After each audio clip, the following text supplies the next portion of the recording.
Hi, நான் Suresh. Hi, நான் பாலா.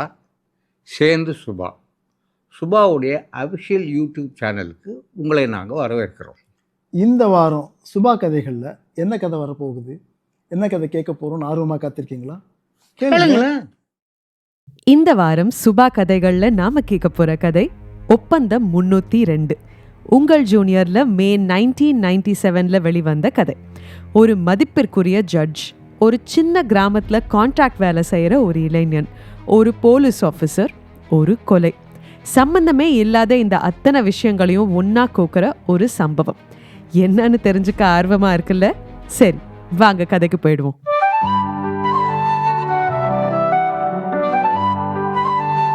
சுபா கதைகள். Stories by writers Subha.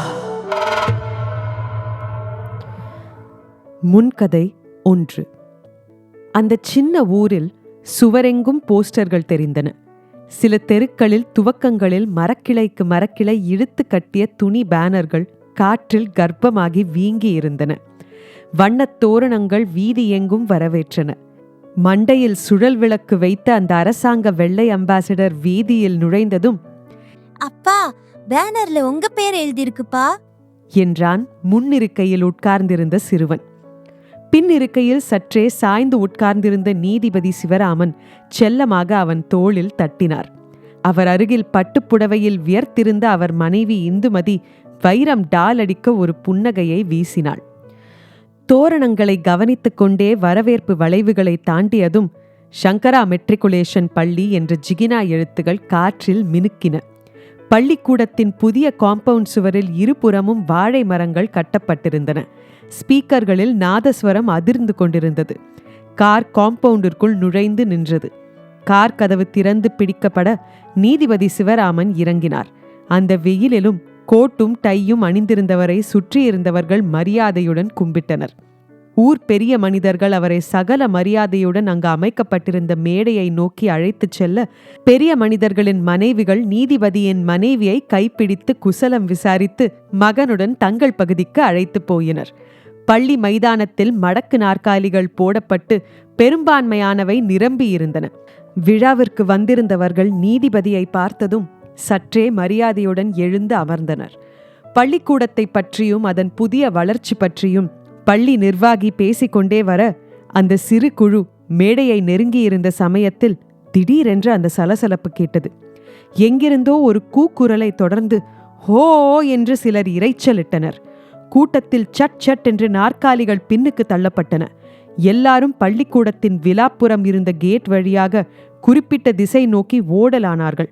மேடையை நெருங்கிவிட்டவர்கள் பதைத்தார்கள், குழம்பினார்கள். எல்லாரும் எங்கே ஓடுகிறார்கள் என்று புரியாமல், என்னப்பா இது என்று ஒருவருக்கொருவர் பார்த்தார்கள். நீங்க மேடையில ஏறுங்க சார், வெளியில ஏதோ பிரச்சனை போல இருக்கு. மைக்ல ஒரு அறிவிப்பு கொடுத்து எல்லாரையும் கூட்டத்துக்கு திரும்ப சொல்றேன் என்று பள்ளி முதல்வர் பதைத்து நகர்ந்த போது சிவராமன் அவர் தோளை தொட்டு தடுத்தார். வேணாம் என்றார். காரணம் இல்லாம இத்தனை ஜனமும் ஓடாது. வெளியே என்ன ஆச்சுன்னு முதல்ல பாப்போம், வாங்க. அவர்களுக்காக காத்திருக்காமல் அவர் நகரத் துவங்க வேறு வழியின்றி அவர்களும் அவர் கூடவே வேகமாக நடந்தார்கள். நீதிபதியை பார்த்ததும் கூட்டத்தில் பலர் ஒதுங்கி வழிவிட்டனர். பள்ளியை அடுத்திருந்த தோப்பில்தான் கூட்டம் அலைமோதியது. குறிப்பாக ஒரு இடத்தை சுற்றி அத்தனை பேரும் வட்டமாக நின்றிருந்தனர். அந்த இடத்தை நெருங்கியதும் சிவராமன் கவனித்தார். பெரிய வட்டமாக ஒரு கிணறு திறந்திருந்தது. சுற்றுச்சுவர் சிதிலமடைந்து செங்கல்கள் சரிந்திருந்தன. கிணறு வெகு காலமாக பயன்படுத்தப்படாதது போல வீணாகி கிடந்தது. அடியாழத்தில் சில கூரான பாறைகளும் கருத்த தண்ணீரும் தென்பட்டன. தண்ணீரில் ஒரு தலை சலசலத்து எழுந்தது. கெட்ட தண்ணி, விஷவாயு இருக்கும். இதுல போய் யார் குதிச்சது என்று பள்ளி முதல்வர் பதறினார். தண்ணி இருக்கிற இடம் 1.5 ஆள் ஆழம். விழுந்தவனை உடனே மீட்டாகணும் என்று இன்னொரு குரல் தவித்தது. ஆளாளுக்கு பரப்பரத்தார்களே தவிர உள்ளே விழுந்தவனை காப்பாற்றும் அவசரம் யாருக்கும் இல்லை என்று சிவராமனுக்கு உரைத்தது. அப்போதுதான் கூட்டத்தை விலக்கிக் கொண்டு அந்த வாலிபன் பரபரப்பாக முன்னே வந்தான். அதிகபட்சம் 30 வயது இருக்கலாம். சட்டையை கழற்றி எறிந்தான். சற்றும் யோசியாமல் தண்ணீர் பகுதியில் குதித்தான். சற்றே கோணம் தவறினாலும் பாறையில் மண்டை மோதி சிதறி இருக்கும். தண்ணீரில் குதித்தவன் குதித்த வேகத்தில் தண்ணீருக்குள் அமிழ்ந்தான். ஆனால் சில வினாடிகளிலேயே மேலே வந்தான். வந்ததும் தண்ணீரில் தத்தளித்தவனின் சட்டையை ஒரு கையில் பிடித்து பாறை பகுதிக்கு இழுத்து நீந்தினான். பாறையில் ஏறி அவனை குப்புற படுக்க வைத்து தண்ணீரை வெளியேற்றினான். ஆதரவாக பற்றி கிணற்றின் சிதிலமான படிகளில் கவனமாக ஏற்றி மேலே கொண்டு வந்தான். சரவணா, தெய்வம் மாதிரி வந்து என் புள்ளைய காப்பாத்திட்டடா என்று கூட்டத்தில் ஒரு அம்மணி பெரும் குரல் எடுத்து கூவினாள். மீட்கப்பட்ட இளைஞனுக்கு 20 வயது இருக்கும். தளர்ந்து கீழே உட்கார சரவணன் தன் தலைமுடியிலிருந்த தண்ணீரை வழித்து எறிந்தான். மீட்கப்பட்டவனின் தாய் அவனை நன்றியுடன் கட்டிப்பிடித்த போது ஆதரவாக தட்டி கொடுத்துவிட்டு தன் சட்டையை குனிந்து எடுத்தான். உதறி அணிந்தான். தோளில் கை விழுந்ததும் நிமிர்ந்தான். நீதிபதி சிவராமன் உடனடியாக முதுகு வளைந்து மரியாதையுடன் நின்றான். சரவணன் தானே உன் பேரு? ஆமா சார். உடம்பு குறுகி பதில் வந்தது. வா என் கூட. நீதிபதி சிவராமன் அவன் கையை கோர்த்து ஈர உடையுடன் அவனை அழைத்துச் செல்ல அத்தனை பேரும் மொத்தமாக பின்தொடர்ந்தார்கள். நீதிபதி பள்ளிக்கூட மேடையில் சரவணனை ஏற்றினார். மைக்கை தன் பக்கம் மயில் கழுத்து போல வளைத்தார். நண்பர்களே, எல்லாருக்கும் மாலை வணக்கம். கூட்டம் அவசரமாக நாற்காலிகளை நிரப்பியது. நிகழ்ச்சி நிரல்படி தமிழ் வாழ்த்து ஒலிக்க டேப்பை தயார் செய்து கொண்டிருந்த மைக் செட்காரன் நீதிபதியின் குரல் வந்ததும் அதிர்ந்து நிமிர்ந்தான். நீதிபதி சிவராமன் கூட்டத்தினரை ஒரு முறை பார்த்துவிட்டு தொடர்ந்தார். சம்பிரதாயமான கடவுள் வாழ்த்து, தமிழ் வாழ்த்து எதுவும் இல்லாமல் நான் பேச துவங்கியதற்கு மன்னியுங்கள். நிகழ்ச்சியில் ஒரு சிறு மாற்றம், அதை தெரிவிக்கவே நான் முந்திக் கொண்டேன். இது நான் படித்த பள்ளிக்கூடம். இந்த பெருமை மிக்க பள்ளிக்கூடத்தில் இன்றைக்கு புதிதாக கம்ப்யூட்டர் பிரிவு துவங்குகிறது. அதை துவக்கி வைக்க வேண்டும் என்று என்னை அழைத்த போது நான் சந்தோஷத்துடன் சம்மதித்தேன். நிகழ்ச்சி திட்டமிட்டபடி இன்று நடக்கும். கம்ப்யூட்டர் பிரிவு துவங்கும். ஆனால் பள்ளியில் என்றோ படித்தவன் என்ற ஒரே ஒரு பெருமைக்காக கம்ப்யூட்டர் பிரிவை நான் துவக்குவதை விட என்னை விட சிறப்புமிக்க வேறு ஒருவரை வைத்து துவக்க வேண்டும் என்று நான் விரும்புகிறேன். சிவராமன் நிறுத்திவிட்டு சற்று தள்ளி மரியாதையுடன் நின்றிருந்த சரவணனை அருகே இழுத்தார். அவனுடைய கையை பற்றி உயர்த்தி காட்டினார். சரவணன், இவன் நீதிபதி அல்ல, ஒரு அரசியல் கட்சியை சேர்ந்த அமைச்சர் அல்ல, இந்த ஊரில் பெரிய மனிதன் அல்ல, ஆனால் உண்மையான மனிதன். எவன் ஒருவன் தன் உயிரையும் பொருட்படுத்தாமல் அடுத்தவன் உயிரை பெரிதாக மதிக்கிறானோ அவன் தெய்வத்திற்கு சமானம் என்பது என் கருத்து. சரவணன் இன்று அந்த பாழங்கிணற்றில் கொஞ்சமும் தயக்கம் இல்லாமல் குதித்து இன்னொரு உயிரை மீட்டதை என் கண்களால் பார்த்தேன். சரவணனுக்கு கம்ப்யூட்டர் தெரியாமல் இருக்கலாம், கணக்குகள் புரியாமல் இருக்கலாம், ஆனால் அவனுக்கு மனிதத்தன்மை என்றால் என்னவென்று தெரியும். இந்த பள்ளிக்கூடத்தின் கம்ப்யூட்டர் பிரிவை துவக்கி வைக்கும் பெருமையை அவனுக்கே வழங்க வேண்டும் என்று கேட்டுக்கொள்கிறேன். சரவணன் கூசி ஈர உடம்பை குறுக்கி நகர்த்தி கொண்டான். கூட்டம் மொத்தமும் கைகளை படபடவென்று தட்டி அங்கிருந்தவர்களின் ஆமோதிப்பை தெரிவித்தது. முன்கதை 2. டாடி, இங்க வாங்களே. நீதிபதி சிவராமன் திரும்பி பார்த்தார்.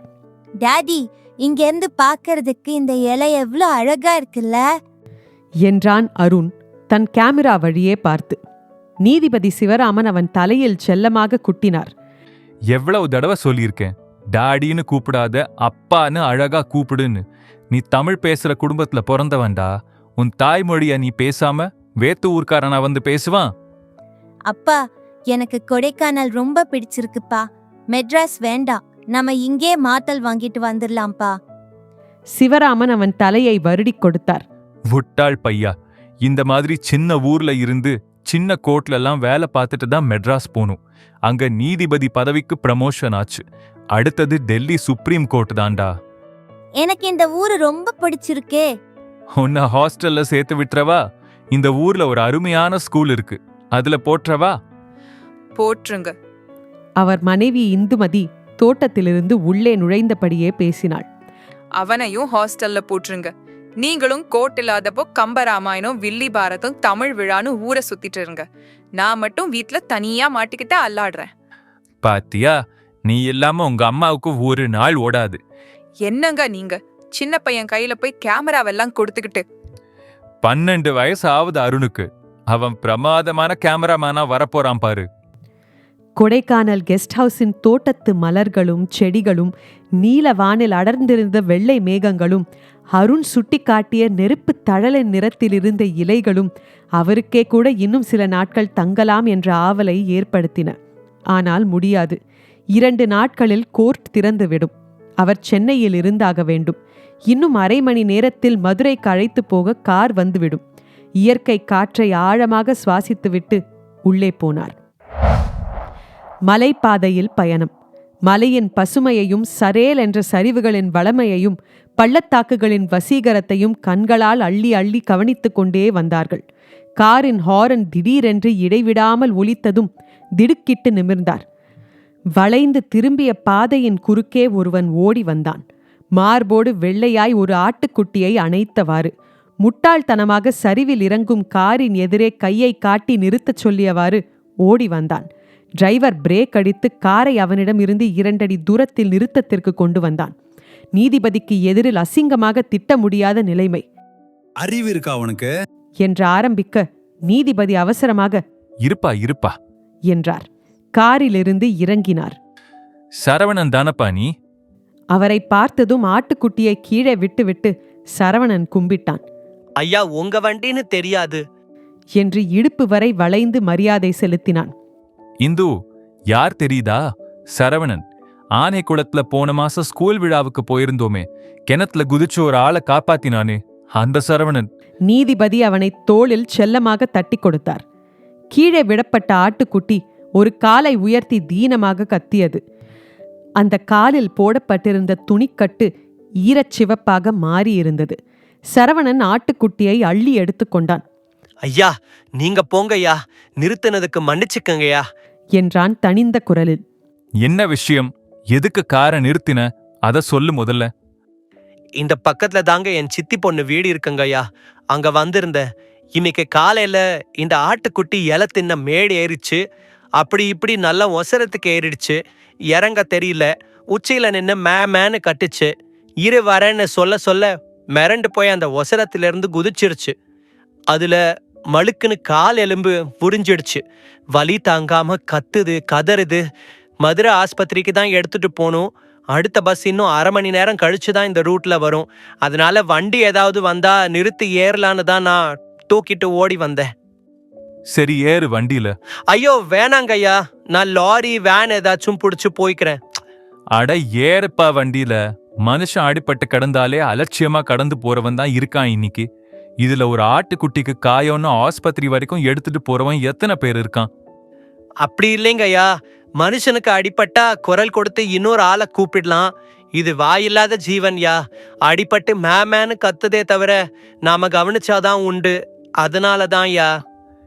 ஏறு வண்டியில. மதுரையில வெட்டினரி டாக்டர் வீட்டுல விட்டுட்டு போறேன். ஐயோ, உங்களுக்கு எதுக்குங்கய்யா சிரமம்? அட ஏறுப்பா. சரவணன் தயங்கியபடியே முன்னிருக்கையில் ஏறி ஆட்டுக்குட்டியை மடியில் இருத்தி அணைத்து கொண்டான். கார் கிளம்பியது. விவசாய வேலை தானே பாக்குறதா சொன்ன?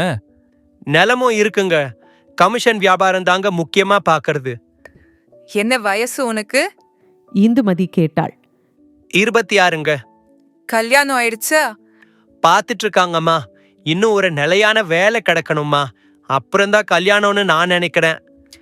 ஆனைக்குளத்துல என்ன வேலை கிடைச்சிடும்? பேசாம சென்னைக்கு வந்துறேன். அங்க யாருமா வேலை தருவாங்க? நான் ஏற்பாடு பண்றேன் என்றார் நீதிபதி. முன்கதை 3. சென்னை. நீதிபதி சிவராமன் பூஜை முடிந்து வெளியே வந்தபோது வாசல் கதவருகில் சரவணன் நிற்பதை பார்த்தார். அவர் முகம் மலர்ந்தது. வா சரவணா என்றார். கையில் என்ன? ஐயா, பூங்கய்யா. சரவணன் பணிவாக சொன்னான். பூவா? ஆமாங்கய்யா, உங்க தயவுல அந்த ஃபேக்டரியில வேலைக்கு சேர்த்து விட்டீங்கய்யா.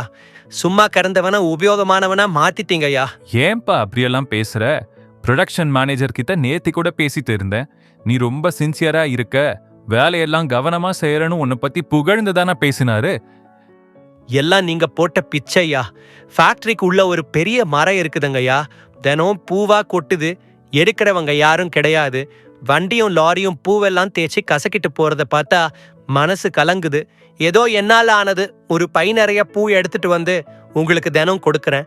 ஃபேக்டரியில அதுக்கு பெர்மிஷன் வாங்கிட்டேன்யா. நீங்க பூஜைக்காவது பயன்படுத்துவீங்க. அவன் தன் கையில் இருந்த பிளாஸ்டிக் கவரை அவரிடம் மரியாதையுடன் நீட்டினான். சிவராமன் பூக்குடையை எடுத்து வந்து பூக்களை அதில் சரித்துக் கொண்டார். வேலை பிடிச்சிருக்கா? பிடிச்சிருக்கியா? உட்காரு, காஃபி சாப்பிட்டுட்டு போலாம். ஐயோ வேணாங்கய்யா, ஃபேக்டரிக்கு நேரம் ஆயிடும். தினம் நான் வந்து பூ கொடுத்தா உங்களுக்கு தொந்தரவு ஏதும் இல்லீங்களே. சீச்சி. அவன் கும்பிட்டு விட்டு போன பின்பும் சிவராமன் உடம்பில் சிலிர்ப்பிருந்தது. இந்தோ என்று மனைவியை கூப்பிட்டார். ஆள் அடிபட்டு கிடந்தாலே தாண்டி போயிடுவான் நம்ம ஊருக்காரன். பூ கீழே கிடக்கு, அது மேல லாரி ஏறுதுன்னு வருத்தப்படுறவன் சரவணனை தவிர வேற யாரா இருக்க முடியும்? கிராமத்திலிருந்து வரவன், மனசெல்லாம் பஞ்சு. இவ்வளவு நல்லவன் இப்ப நம்ம ஊர்ல இருக்காங்கிறதே சந்தோஷமா இருக்கு. முன்கதை 4. போலீஸ்காரர்கள் விரைப்பானார்கள். போக்குவரத்து சில வினாடிகளுக்கு நிறுத்தப்பட்டு நீதிபதியின் கார் அனுமதிக்கப்பட்டது. பின்னிருக்கையில் சாய்ந்து உட்கார்ந்தார் சிவராமன். காலையிலிருந்து 2 வழக்குகள், 2ம் சரியான இழுபறி வழக்குகள்.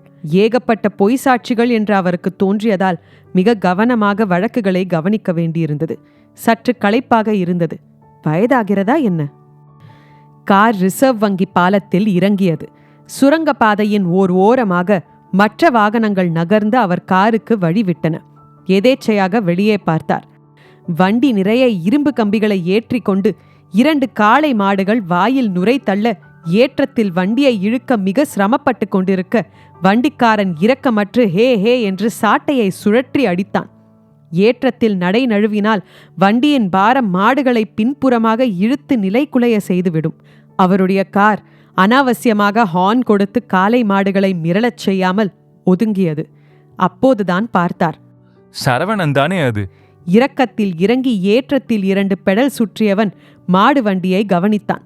சட்டென்று சைக்கிளை நிறுத்தி ஸ்டாண்ட் போட்டுவிட்டு ஓடினான். வண்டியின் பின்புறம் 2 கைகளையும் கொடுத்து வண்டியை தன் முழு பலமும் பிரயோகித்து தள்ளினான். கண்களாலேயே அக்கம் பக்கம் இன்னும் சிலரை அவன் உதவிக்கு கூப்பிட கையேந்திபவன் ஆட்கள் 2 பேரும் அவனுடன் சேர்ந்து கொள்ள மாட்டு வண்டியின் பாரம் திடீரென்று சுழுவானது. மாடுகள் உற்சாகமாக இழுத்தன. நீதிபதி சிவராமனின் உடலில் தானாக ஒரு சிலிர்ப்பு எழுந்து அடங்கியது. இவனை மட்டும் ஆண்டவன் எப்படி வித்தியாசமாக படைத்தான்! இன்னொரு உயிர் கஷ்டப்பட்டால் இவனால் பொறுக்க முடிவதில்லை. முழு நாள் வேலை முடிந்து ஃபேக்டரியிலிருந்து களைப்பாகத்தானே அவனும் திரும்பிக் கொண்டிருக்கிறான். மாடுகளின் கஷ்டத்தை கூட இவனால் தாங்க முடிவதில்லை. தன் களைப்பையும் ஒதுக்கிவிட்டு வண்டிக்கு தோள் கொடுக்கிறான். ஆச்சரியம். சிவராமன் ஒரு கணம் வண்டியை நிறுத்தலாமா என்று நினைத்தார். வேண்டாம், அவரை பார்த்தால் சரவணனுக்கு கூச்சமும் மரியாதையும் வந்துவிடும். மறுநாள் பூ கொண்டு தரும்போது அவனை கவனித்ததை சொல்லலாம். முன்கதை 5. சிவராமனுக்கு ஆச்சரியமாயிருந்தது. என்ன ஆயிற்று சரவணனுக்கு? பூ கொடுக்க தினம் வருபவன் முந்தின நாள் வரவில்லை, தகவலும் தரவில்லை. அவனுக்கு வேற வேலை இல்லையா? எப்பவும் உங்க வீட்டு ஞாபகமாவே இருக்க முடியுமா என்று மனைவி இந்துமதி சீண்டிய போது கூட ஏதாவது காரணம் இருக்கும் என்றார். பூஜையில் மனம் ஈடுபட மறுத்தது. வாசலில் எந்த சத்தம் கேட்டாலும் சரவணனாய் இருக்கலாமோ என்று மனம் தவித்தது. 2-3 முறை அப்படி ஏமாந்தார். அப்புறம் அவனை நினைக்கக்கூடாது என்று உறுதி செய்து கொண்டார். அப்படி நினைத்த மறுகணமே ஐயா என்று அவன் குரல் கேட்டது. பூஜை அறை வாசலில் சரவணன் பூக்களோடு வா சரவணா என்றார். நேத்து வர முடியல, மன்னிச்சுக்கங்கய்யா. அவன் தயக்கத்துடன் நின்றான். அம்மா தான் பூஜை ரூம்ல இருக்காரு, அங்க கொண்டு போய் கொடுன்னு உள்ள அனுப்பினாங்க என்று இழுத்தான்.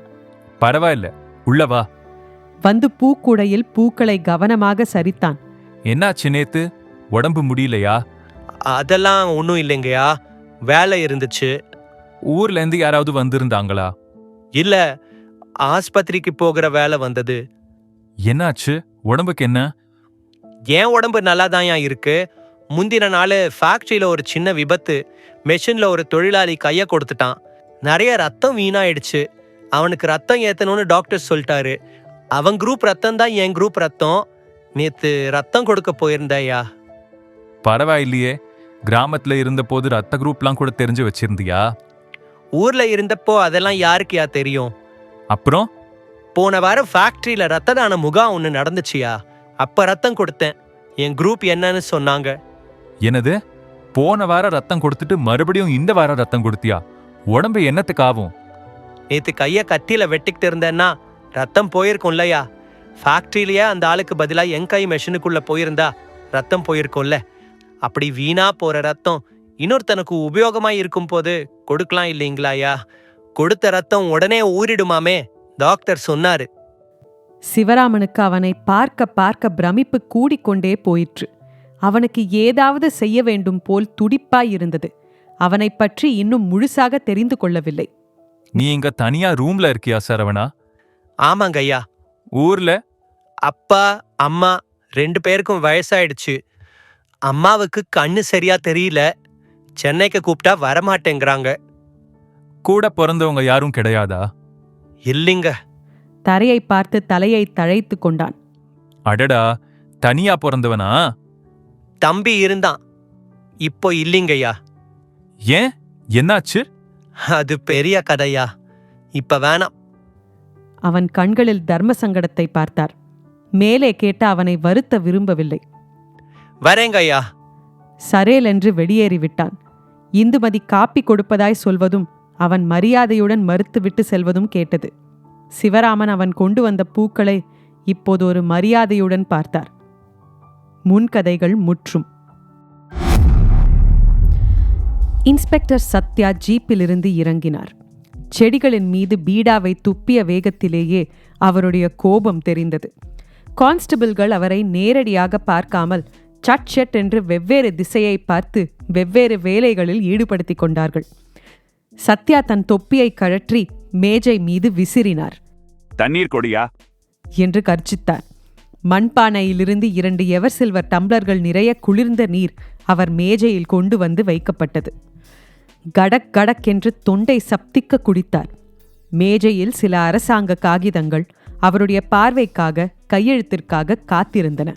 அவற்றை அலட்சியம் செய்தார். மணிவேல் எங்கய்யா? Manivel sub inspector. சாப்பிட போயிருக்கார் சார் என்றார் ரைட்டர். சாப்பிடுறதுல மட்டும் வேலை தவற மாட்டானே. நாற்காலியை காலால் கொக்கி போட்டு இழுத்து உட்கார்ந்தார். ரங்கனிடமிருந்து ஏதாவது விஷயம் வாங்கினானா மணிவேலு? பொதுவாக கேட்டாலும் அதில் சப் இன்ஸ்பெக்டரை பற்றிய ஒரு சிறு எள்ளல் இருந்தது. பொறுமையின்மை தெரிந்தது. ரங்கா ரொம்ப பிடிவாதமா இருக்கான் சார், ஒரு வார்த்தை கூட சொல்லல என்றார் ஒரு முதிர்ந்த கான்ஸ்டபிள். மணிவேல் பயந்தாங்குழி, மேல கை வைக்காம மயிலே மயிலேன்னு கெஞ்சி இருப்பான் என்று நாற்காலியை தள்ளிவிட்டு எழுந்தார் சத்யா. அவனுக்கு பெரிய இடத்து தொடர்பு இருக்கான் சார். இருக்கட்டுமே, புடுங்கிடுவானாமா? அங்க என்ன கமிஷனர் காய்னு காய்கிறாரு, லாக்கப்ப தர. ஏற்கனவே அவருடைய உடல் கோபத்தில் நடுங்குவதை கான்ஸ்டபிள்கள் பார்த்திருந்தார்கள். அடுத்து என்ன நடக்கும் என்று தெரிந்திருந்ததால் அவர்கள் மத்தியில் ஒரு உலர்ந்த உணர்வு சூழ்ந்தது. லாக்கப் திறக்கப்பட்டது. சத்யா புதிதாக ஒரு பீடாவை எடுத்து வாய்க்குள் அடக்கிக் கொண்டார். மேஜை மீதிருந்த லத்திக்கழியை எடுத்து தன்னுடைய மறு கையில் தட்டி அதன் வீரியத்தை சரி பார்த்தார். லாக்கப்பிற்குள் நுழைந்தார். அந்த சிறு சிறை கூடாரத்தின் ஈசான மூலையில் முடங்கிக் கிடந்தவன் ஒரு கழித்து நிமிர்ந்தான். சத்யா கதவை சாத்தினார். என்ன ரங்கா, எப்படி இருக்க? வெளியில் இருந்த 60 வாட் வெளிச்சம் காற்றில் ஆட ஆட அவருடைய நிழல் சிறைத்தழியில் மெழுகி மெழுகி ரங்கன் மீதும் வளர்ந்தது. என்ன அனாவசியத்துக்கு அரெஸ்ட் பண்ணியிருக்கிறீங்க என்றான் கோபமாக. ரங்கா, இப்போதுதான் கமிஷனரை பார்த்துட்டு வரேன். நீங்க கடத்திட்டு போன பையனோட அப்பா கார்த்திகேயன். கார்த்திகேயனோட செல்வாக்கு உனக்கு தெரியுமா? எந்த பையனையும் யாரும் கடத்தல. கடைசி எச்சரிக்கை, உன் கூட்டாளிங்க எங்க? என்ன மிரட்டாதீங்க. எந்த கடத்தல் பத்தியும் எனக்கு தெரியாது. அனாவசியமா என்ன சந்தேகப்பட்டு அரெஸ்ட் பண்ணியிருக்கிறீங்க. நாளைக்கு என் வக்கீலுக்கு பதில் சொல்லி ஆகணும். நீ என்ன மிரட்டுறியா நாயே? ஏய், வார்த்தை அளந்து பேசு போலீஸ்காரா. சத்யா பொறுமை இழந்தார். பட் பட் என்று 2 அடி முன்னே வைத்து அவன் சட்டையை பிடித்தார். அவருடைய நிழல் அவனை முற்றிலும் மூடிவிட்டது. என்னை பத்தி உனக்கு தெரியாது என்று அவர் முகத்திலேயே அவன் மூச்சு விட்டான். கொத்தாக பற்றி பின்னால் தூக்கி எறிந்தார். சுவரில் மோதினான். நங்கென்று சத்தம் வந்தது. அச்சிட முடியாத வார்த்தையை உமிழ்ந்தான் ரங்கன். சத்யா லத்திக் கழியை சுழற்றி வீசினார். கழியின் முனை அவனை நேராக கன்னத்தில் பதம் பார்த்தது. இரத்தத்தையும் ஒரு பல்லையும் துப்பினான் ரங்கன். வலியின் வேதனையை விட வலியின் கோபம்தான் அவன் கண்களில் தகித்தது. சொல்லுடா, எங்க உன் கூட்டாளிங்க? எங்க அந்த பையன்? சத்யா அவனை பூட்ஸ் காலால் முழங்காலில் உதைத்தார். ரங்கன் சட்டென்று அவர் சட்டையை பிடித்து விட்டான். என் மேல கை வைக்காத, தாங்க மாட்ட என்று உருமினான். சத்யாவை எந்த கைதியும் சட்டையை பிடித்ததில்லை. அவருடைய ஆவேசம் வெடித்தது. 2 கைகளையும் கத்தி போல் வைத்து ரங்கனின் 2 இடுப்புகளிலும் வெட்டினார். அவன் அலறி கையை விலக்கினான். கையை குவித்து அவன் முகத்தில் எறிந்தார். மூக்கு தண்டு உடைந்தது. பூட்ஸ் காலை அரைவட்டமாக செலுத்தினார். ரங்கன் வயிற்றை பிடித்து கொண்டு சரிந்தான். அப்படியும் ஆத்திரம் தாழாமல் 2 அடி ஓடி அவன் விலாவில் ஒரு உதை விட்டார். ஏன் சட்டையை அப்படிக்க குரங்கு பயலே! அவன் சுருண்டிருந்தான். வலியின் வேதனை உடம்பெங்கும் எதிரொலித்தது. அரை கண்ணை திறந்து பார்த்தான். என்ன அடிச்சிட்டல்ல, இதுக்கு நீ பதில் சொல்ல போற. யாளுங்க உன்னை சும்மா விட மாட்டாங்க. உன்னை வெட்டி கூவத்துல வீச போறாங்க பாரு என்று ரங்கன் முனகினான். ஆனா என்கிட்ட இருந்து ஒரு வார்த்தை நீ வாங்க முடியாது. பீடாவை அவன் மீது துப்ப வேண்டும் என்று எழுந்த வெறியை கஷ்டப்பட்டு அடக்கிக் கொண்டு சத்யா லாக்கப்பிலிருந்து வெளிப்பட்டார். காலால் லாக்கப்பின் கதவை சாத்த ஒரு கான்ஸ்டபிள் ஓடோடி வந்து பூட்டை மாட்டினார். அவனை கிளீன் பண்ணி வெய்யா. மணிவேல் வந்தா எனக்கு வீட்டுக்கு பேச சொல்லு. லத்திக்கழியை மேஜை மீது எறிந்துவிட்டு விடுவிடுவென்று ஜீப்பிற்கு நடந்தார். ஜீப் வரும் சத்தம் கேட்டதும் வேலைக்கார பெண் கதவை திறந்தாள். இன்ஸ்பெக்டர் சத்யா பூட்ஸ்களை உதறிவிட்டு காக்கி சட்டையை உரித்து கழற்றினார். உடம்புக்குள் கோபம் இன்னும் உதறிக் கொண்டிருந்தது. வத்சலா எங்க? பக்கத்து வீட்டுக்கு வம்பு பேச போயிட்டாளா? குரல் சுவரெங்கும் எதிரொலித்தது. 2 பக்கத்து வீட்லயும் வெளியூர் போயிருக்காங்க ஐயா. யாரும் இல்லைங்கயா. அதனால 2 தெரு தள்ளி வம்பு பேச போயிருக்கிறாளா? இல்லைங்கயா, அம்மா பிரெட் வாங்க போனாங்க. பிரெட்டையும் பிஸ்கட்டையும் நாய்க்கு போடுற மாதிரி போட்டே காலத்தை ஓட்டிடுவா. சமைக்கிறதுக்கு என்ன கேறான்? வேலைக்காரி அதற்கு பதில் சொல்லாமல் சட்டென்று உள்ளே போய்விட்டாள். கதவை திறந்து கொண்டு அவர் மனைவி வத்சலா பிரவேசித்தாள். எங்கடி ஊர் சுத்திட்டு வர? அவள் கடுப்பாகி பிரெட்டை உயர்த்தி காட்டினாள். பிரெட் விக்கிறவனோடையும் கும்மாளமா? ஒரு பிரெட் வாங்கிட்டு வர எத்தனை நேரம்? இப்போதான் போனேன். எல்லாம் தெரியும்டி. உன் விவகாரம் பூராவும் தெரியும். வீட்ல இருந்து போன் செஞ்சா வேலைக்காரிக்கு தெரிஞ்சிடுமேனு வெளியில போய் போன்ல கொஞ்சிட்டு வரியா? அவள் பதைத்தாள். வேலைக்காரி இருக்கிறாள் என்று சைகையால் எச்சரித்தாள். தெரியட்டுமே, எப்படியும் ஊருக்கெல்லாம் ஒரு நாள் தெரியத்தானே போகுது. நீ அவனோட பிளாக்ல டிக்கெட் வாங்கிட்டு சினிமா போனது ஸ்டேஷன் கான்ஸ்டபிள் அத்தனை பேருக்கும் தெரியும். சினிமாவை பார்த்திருப்பான் ராஸ்கல். அவர் மனைவி பதைத்தாள். பிரெட்டை விசிறினாள். கொஞ்சம் குரலை அடக்கி பேசுங்க, மானம் போகுது. மானம் பத்திலாம் கூட உனக்கு அக்கறை இருக்கா? இருந்தா அவனை கட்டி பிடிச்சுக்கிட்ட பைக்ல காஞ்சிபுரம் போயிருப்பியா? அபாண்டமா பேசுறீங்க. எல்லாத்துக்கும் ஆதாரம் இருக்கு. நீ அவனுக்கு பேண்ட்டும் சட்டையும் வாங்கி கொடுத்தது, பைக்குக்கு பெட்ரோல் போடுறது, ஒரே ஐஸ்கிரீம் 2 பேரும் நக்கினது, அத்தனையும் தெரியும். வத்சலாவின் கண்கள் தழைந்தன. ஆற்றாமையும் கோபமும் அவமானமும் பொங்கின. வேலைக்காரிய வச்சுக்கிட்டு ஏன் இப்படி அசிங்கமா பேசுறீங்க? நீ அசிங்கம் செய்யலாம், நான் பேசக்கூடாதா? என்ன ஆச்சு உங்களுக்கு? இன்னைக்கு சாயந்தரம் பீச்ல மாட்டினாயா? என் பேர் சொல்லி தப்பிச்சியா? ஐயோ, அவன் எங்க ஊர்க்கார. சும்மா பேசிட்டு இருந்தப்போ ஒரு கான்ஸ்டபிள் வந்து மிரட்டுனான். அதான். மடியில படுத்துக்கிட்டு மூக்க நிமிண்டி கொஞ்சறதுதான் சும்மா பேசுறதா? எதுக்கு இந்த நாடகம்? பேசாம அவனோட போய் தொலை. உன்னை தலை முழுகிட்டு நானாவது நிம்மதியா இருப்பேன். இப்படி சொல்லிட்டே இருந்தா ஒரு நாள் நிஜமாவே போகத்தான் போறேன். போடி போடி, போய் தொலை என்று இன்ஸ்பெக்டர் ஆவேசமாக அவள் கழுத்தை பிடித்தார். அப்புறம் அவளை உதறிவிட்டு பாத்ரூமிற்குள் கோபமாக நுழைந்தார். வேலைக்காரி இந்த சந்தர்ப்பத்திற்காகவே காத்திருந்தது போல கடைசி பாத்திரத்தை கழுவி கவிழ்த்துவிட்டு வெளியே வந்தாள். நீ என்னடி சொன்ன? நான் என்னமா சொல்ல போறேன்? பிரெட் வாங்க போயிருக்கீங்கன்னு தான் சொன்னேன். உருளைக்கிழங்கு ரோஸ்டும் சிக்கன் குருமாவும் பண்ணிட்டேம்மா. சப்பாத்திய ஹாட் பேக்ல வச்சிருக்கேன். நான் வரேம்மா என்று அவள் அவசரமாக வெளியேறினாள்.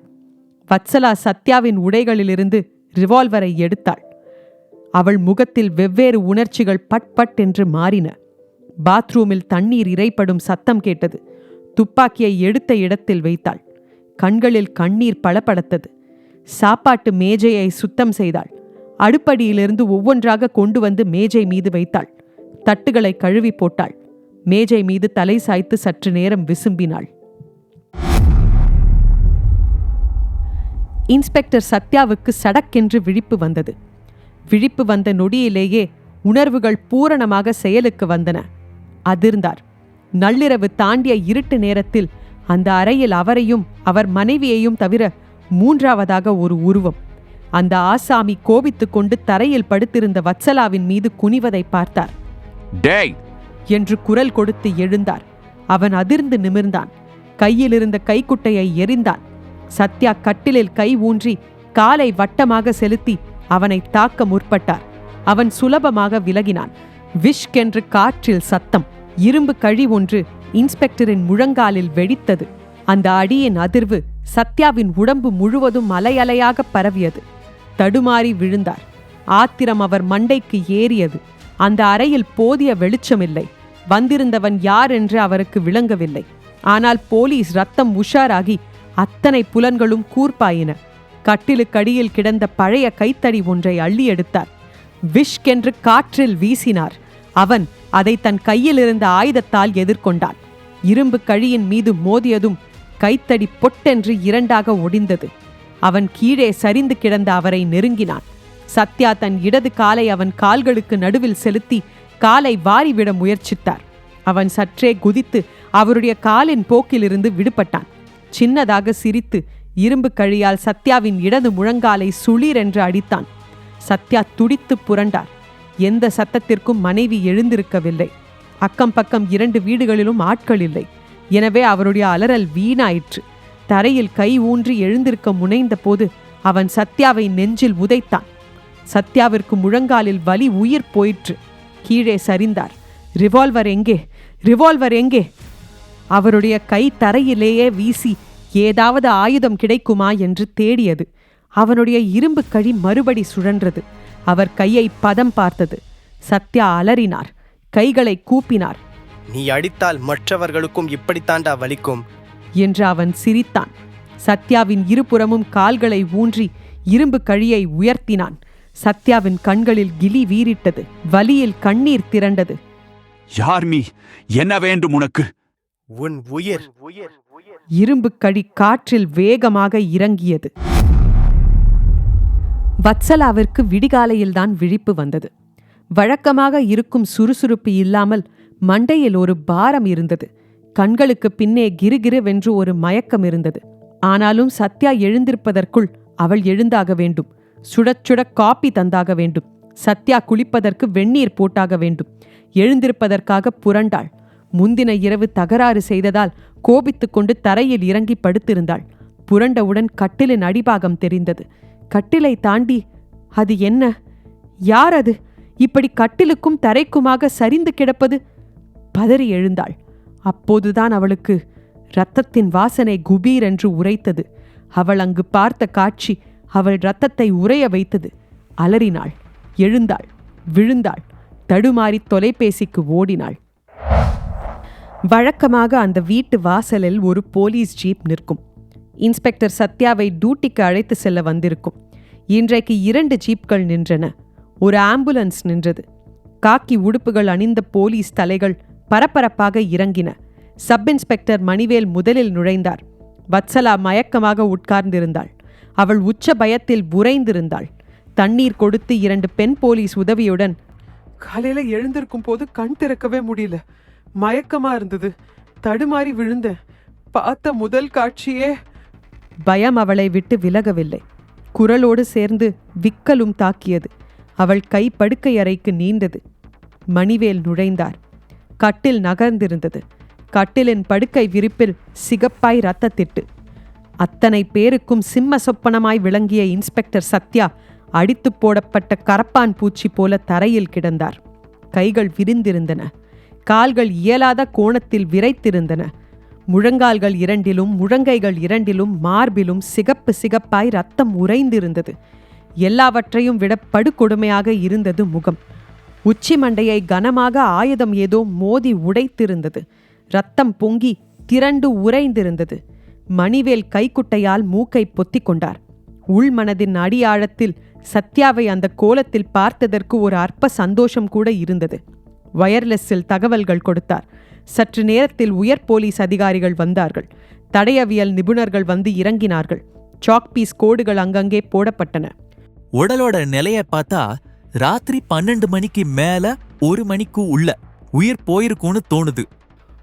அடியிலேயே உயிர் போல நிறைய அடிச்சிருக்கான். தரைய பாருங்க, ரத்தத்தை தேய்ச்சி இழுத்துட்டு போன மாதிரி அடையாளம் இருக்கு. அதனால இது ஒரே அடியில நடந்த கொலை இல்ல. சத்யாவை தாக்கி அவரை மிரள வச்சு தப்பிக்கிற ஆசைய காட்டி மறுபடி தாக்கி இருக்கிறான். வக்கரமான கொலைக்காரன். அவனுடைய செயலை பார்த்தா திருட வந்து அடிச்சவன் மாதிரி இல்ல, பழைய வஞ்சம் எதையோ மனசுல வச்சுக்கிட்டு பழி வாங்க வந்தவன் மாதிரி தான் இருக்கான். எலிய கொதரும் பூனைய மாதிரி அவன் செயல்ல ஒரு வன்முறையோட ஒரு வெறியும் கலந்துருக்கு. இவ்ளோ அடியையும் அவன் மௌனமா அடிக்க முடியுமா? சத்யாதான் மௌனமா இருந்திருக்க முடியுமா? பக்கத்து வீடுங்க காலியா இருக்கிறது ஒரு சௌகரியம். சத்யாவோட மனைவிக்கு எழுந்திருக்கும் போதே மயக்கம் தலைவலின்னு சொன்னாங்களே, ஞாபகம் இருக்கா? காரணம் ராத்திரி அவங்களுக்கு மயக்க மருந்து காட்டப்பட்டிருக்கு. ஏதோ ஒரு கைக்கொட்டை இருக்கு பாருங்க, அந்த கர்ச்சீப்ல மயக்க மருந்து இருக்கும். அத அவங்க மூக்குல வச்சு அவங்கள மயக்கமாக்கிட்டு சத்யாவை தாத்தி இருக்கிறான்.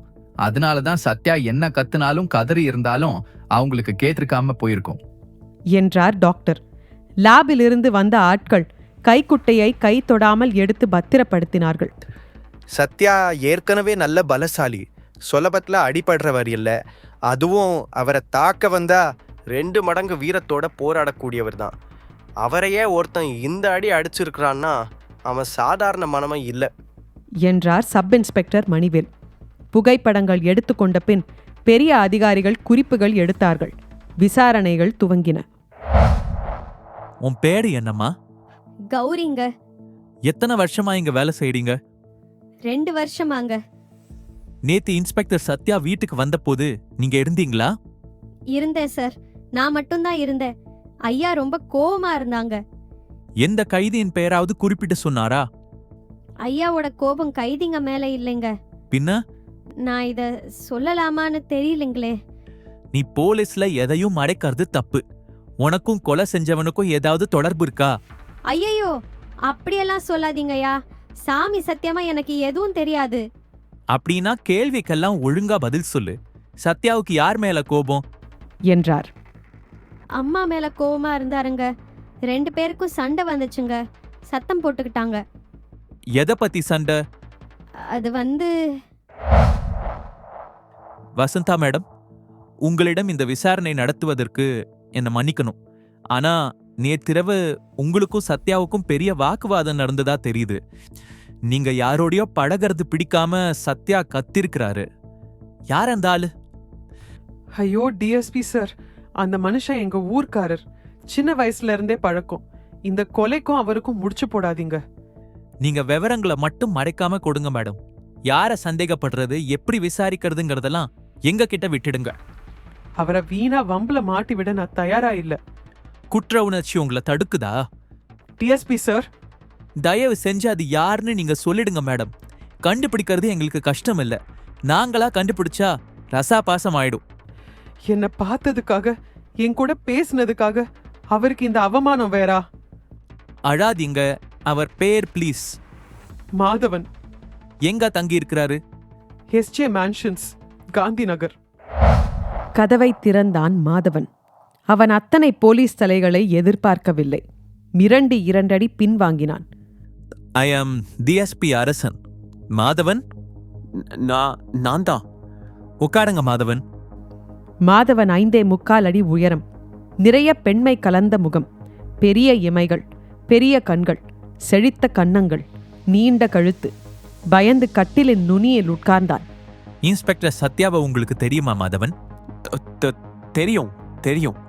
எப்படி தெரியும்? ஒரு முறை அவரோட வீட்டுக்கு போயிருக்கிறேன்னா. எதுக்காக? அவர் மனைவியும் நானும் ஒரே ஊரு. ஒரு முறை கடத்தெருவில் எதேச்சியா சந்திச்ச போது வத்சலா என்னை வீட்டுக்கு கூப்பிட்டா போயிருந்தேன். கணவரை அறிமுகம் செஞ்சு வச்சாங்க. அப்புறம் அவர் இல்லாதப்போ அடிக்கடி அவர் வீட்டுக்கு போக ஆரம்பிச்சிங்க, அப்படிதானே? சார், அது அவரோட மனைவிய சினிமாக்கு அழைச்சிட்டு போனீங்க. அவன் முகத்தில் துல்லியமாக திகைப்பு தெரிந்தது. போலீஸுக்கு ஊர் பூராவும் கண்கள் மாதவன். போனேன் சார், ஆனா அவதான் என்ன. டிஎஸ்பி கை தூக்கி அவனை தடுத்தார். சினிமாவில் ஆரம்பித்த விஷயம் எவ்வளவு தூரம் போனது? ஐயோ சார், அப்படியெல்லாம் ஒன்றும் கிடையாது. உங்களுக்குள் வளர்ந்த நெருக்கம் இடையில தடையா இருந்த சத்யாவை தீர்த்து கட்டுற வரைக்கும் போயிடுச்சு இல்ல? சார் என்ன சொல்றீங்க? சத்யா? இந்த நடிப்பெல்லாம் எங்க கிட்ட எடுபடாது. நீங்க சத்யாவை இரும்பு கடியால வெறி தீர்ற வரைக்கும் அடிச்சு கொலை செஞ்சு போட்டுட்டு இங்க வந்தது எங்களுக்கு தெரியும். அவன் கண்கள் சுழன்றன. என்ன சார் மேல மேல ஏதோ பேசுறீங்க? சத்யா செத்துட்டாரா? நேத்திரவு நீங்க எங்க இருந்தீங்க? ரூம்ல தான். சாட்சி இருக்கா? 11 மணிக்கு தூங்கிட்டு காலையில தான் சார் எழுந்தேன். சாட்சி இருக்கா? லாட்ஜ்காரங்களை கேட்டு பாருங்க சார். மற்றபடி இது தனி ரூம், தினமும் தனியா தான் படுக்கிறேன். சாட்சிக்கு யாரையும் வச்சுட்டு நான் தூங்குறது இல்லை சார். இந்த ரூமை நாங்க ஆராயணும். சர்ச் வாரண்ட் இருக்கா? ஓஹோ, ரூல்ஸ் பேசுறவனா நீ? இருக்கு, பாக்குறியா? சத்யா இறந்து விட்டார் என்ற செய்தியே திடுக்கிடலானது போல மாதவன் அவர்களை மறுபடி விழித்து பார்த்தான். டிஎஸ்பி நீட்டிய காகிதத்தை படித்தான். அறையை சுத்தமாக தேடும் வேலை துவங்கியது. லாட்ஜில் சேர்ந்த கூட்டத்தை ஒரு கான்ஸ்டபிள் விரட்டி கொண்டிருந்தார். இந்த கடிதம் உங்களுக்கு வத்சலா எழுதியது தானே? ஆமா. இழந்த சொர்க்கத்தை மீட்டு தந்த மாதவனுக்கு என்று எழுதியிருக்கிறாளே, என்ன சொர்க்கத்தை காட்டுனீங்க அவளுக்கு? உங்க கேள்வியோட துணியில ஆபாசம் இருக்கு டிஎஸ்பி சார். ஆனா எங்களுக்குள்ள நெருக்கம் இருந்தது உண்மைதான். மொரட்டு கணவனை பத்தி வத்சலா வருத்தப்படும் போதெல்லாம் நான் அவளுக்கு ஆறுதல் சொல்ற அளவுக்கு நெருக்கம். அவளையும் ஒரு பொண்ணா மதிச்சு பேசியதையே அவ சந்தோஷமா நினைச்சா. அவளோட ரசனைகளை மதிச்சு பாராட்டியதையே ஒரு பெருமையா நினைச்சா. அவளோட உட்கார்ந்து அவளுக்கு மதிப்பு கொடுத்து பேசினதையே பெரிய அதிர்ஷ்டம்னு நினைச்சா. அதைத்தான் சொர்க்கம்னு குறிப்பிட்டிருக்கா. பூசி மெழுகாதீங்க மாதவன். நீங்க 2 பேரும் சேர்ந்து மகாபலிபுரத்துல ரூம் வாடகைக்கு எடுத்திருக்கிறீங்க. அந்த ரசீதை பாக்குறீங்களா? மாதவன் முகத்தில் நிறம் வடிந்தது. உங்க இருவரோட உறவுக்கும் குறுக்குல நிற்கிறாரேன்னு சத்யா மேல உங்களுக்கு கோபம். அதனால நேத்து இரவு அவங்க வீட்டுக்கு போய் அவர் பொண்டாட்டிக்கு மயக்க மருந்து கொடுத்து அவளை அமைதிப்படுத்திட்டு சத்யாவை நீங்க கொன்னிருக்கீங்கன்னு சந்தேகம் இருக்கு. உங்களை சந்தேகத்தின் பேர்ல கைது செய்யறேன். மாதவன் அவர் காலிலேயே விழுந்தான். கண்களில் தாரை தாரையாக கண்ணீர். ஏதோ சபலப்பட்டுட்டேன் சார். அதுவும் கூட நான் இல்ல, அவதான். வத்சலா தான் என்ன அதிகம் இழுத்தா. சேர்ந்து ரூம் போட்டது, சினிமா போனது எல்லாம் நிஜம் சார். ஆனா எனக்கும் சத்யாவோட கொலைக்கும் எந்த தொடர்பும் இல்ல சார். இது சத்தியம். என்ன ஸ்டேஷனுக்கு அழைச்சிட்டு போய் அவமானப்படுத்தாதீங்க சார். சந்தேகப்படுவது எங்க கடமை. குற்றமற்றவர்னு நிரூபிக்க வேண்டியது உங்க பொறுப்பு. கமான். மாதவன் கண்களில் கண்ணீர் வடியாமல் எழுந்தான். தன் அறை தலை கீழாக புரட்டி ஆராயப்படுவதை கவனித்தான். உண்மையான கொலைகாரனை விட்டுட்டு என்ன கைது செய்றீங்க சார் என்றான். தலை குனிந்து நின்றான். லாக்கப்பின் கதவு திறக்கப்பட்டது. ரங்கன் நிமிர்ந்தான். முகம் சற்று வீங்கி இருந்தது. வயிற்றில் இன்னும் சத்யா கொடுத்த உதையின் வலி இருந்தது. பெரிய போலீஸ் அதிகாரி பார்த்ததும் மரியாதை காரணமாக கூட எழுந்திருக்க முடியாமல் சுவரில் சாய்ந்து உட்கார்ந்தான். ரங்கா, நேத்து சத்யா உன்னை பார்க்க வந்தாரா? என்றார் டிஎஸ்பி. ஆமா. விசாரணையில் அடிச்சாரா? ரங்கன் தன் உடைகளை உயர்த்தி காட்டினான். உதட்டை பிதுக்கி உள்காயத்தை காட்டினான். காட்டு மிராண்டித்தனமா அடிச்சான் என்றான். அதனால அவர் மேல உனக்கு கோபம்? ஆமா. அதனால உன் கூட்டாளிகளை விட்டு இன்ஸ்பெக்டர் சத்யாவை கொலை செஞ்சுட்ட. எனவே சத்யா செத்துட்டானா? ரங்கன் எப்படியோ எழுந்து விட்டான். அவன் முகத்தில் பிரகாசம். ஆக அவரை கொலை செய்ய ஏற்பாடு செய்தது நீதான் இல்ல?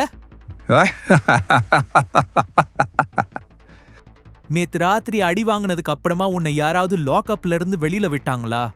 உன் கூட்டாளிகளை சந்திக்க ஏதாவது வசதி செஞ்சு தந்தாங்களா? கான்ஸ்டபிள்கள் என்னை சுத்தம் செஞ்சதுக்கு அப்புறம் என்னை சந்திக்கிற முதல் நபர் நீங்க தான். உன் கூட்டாளிங்க யாருன்னு இப்பயாவது சொல்ல போறியா இல்லையா? எனக்கு யாரும் கூட்டாளிக கிடையாது. ஆனா ரொம்ப நல்ல செய்தி சொல்லியிருக்கீங்க எனக்கு. அந்த காட்டு மிராண்டி இன்ஸ்பெக்டர் என்னை மட்டுமா அடிச்சான்? இன்னும் எத்தனை பேரை இப்படி அடிச்சானோ? வேற எவனாவது கூட ஆத்திரம் தாங்காம வந்து தீர்த்திருப்பான். வந்தவன் தைரியசாலி.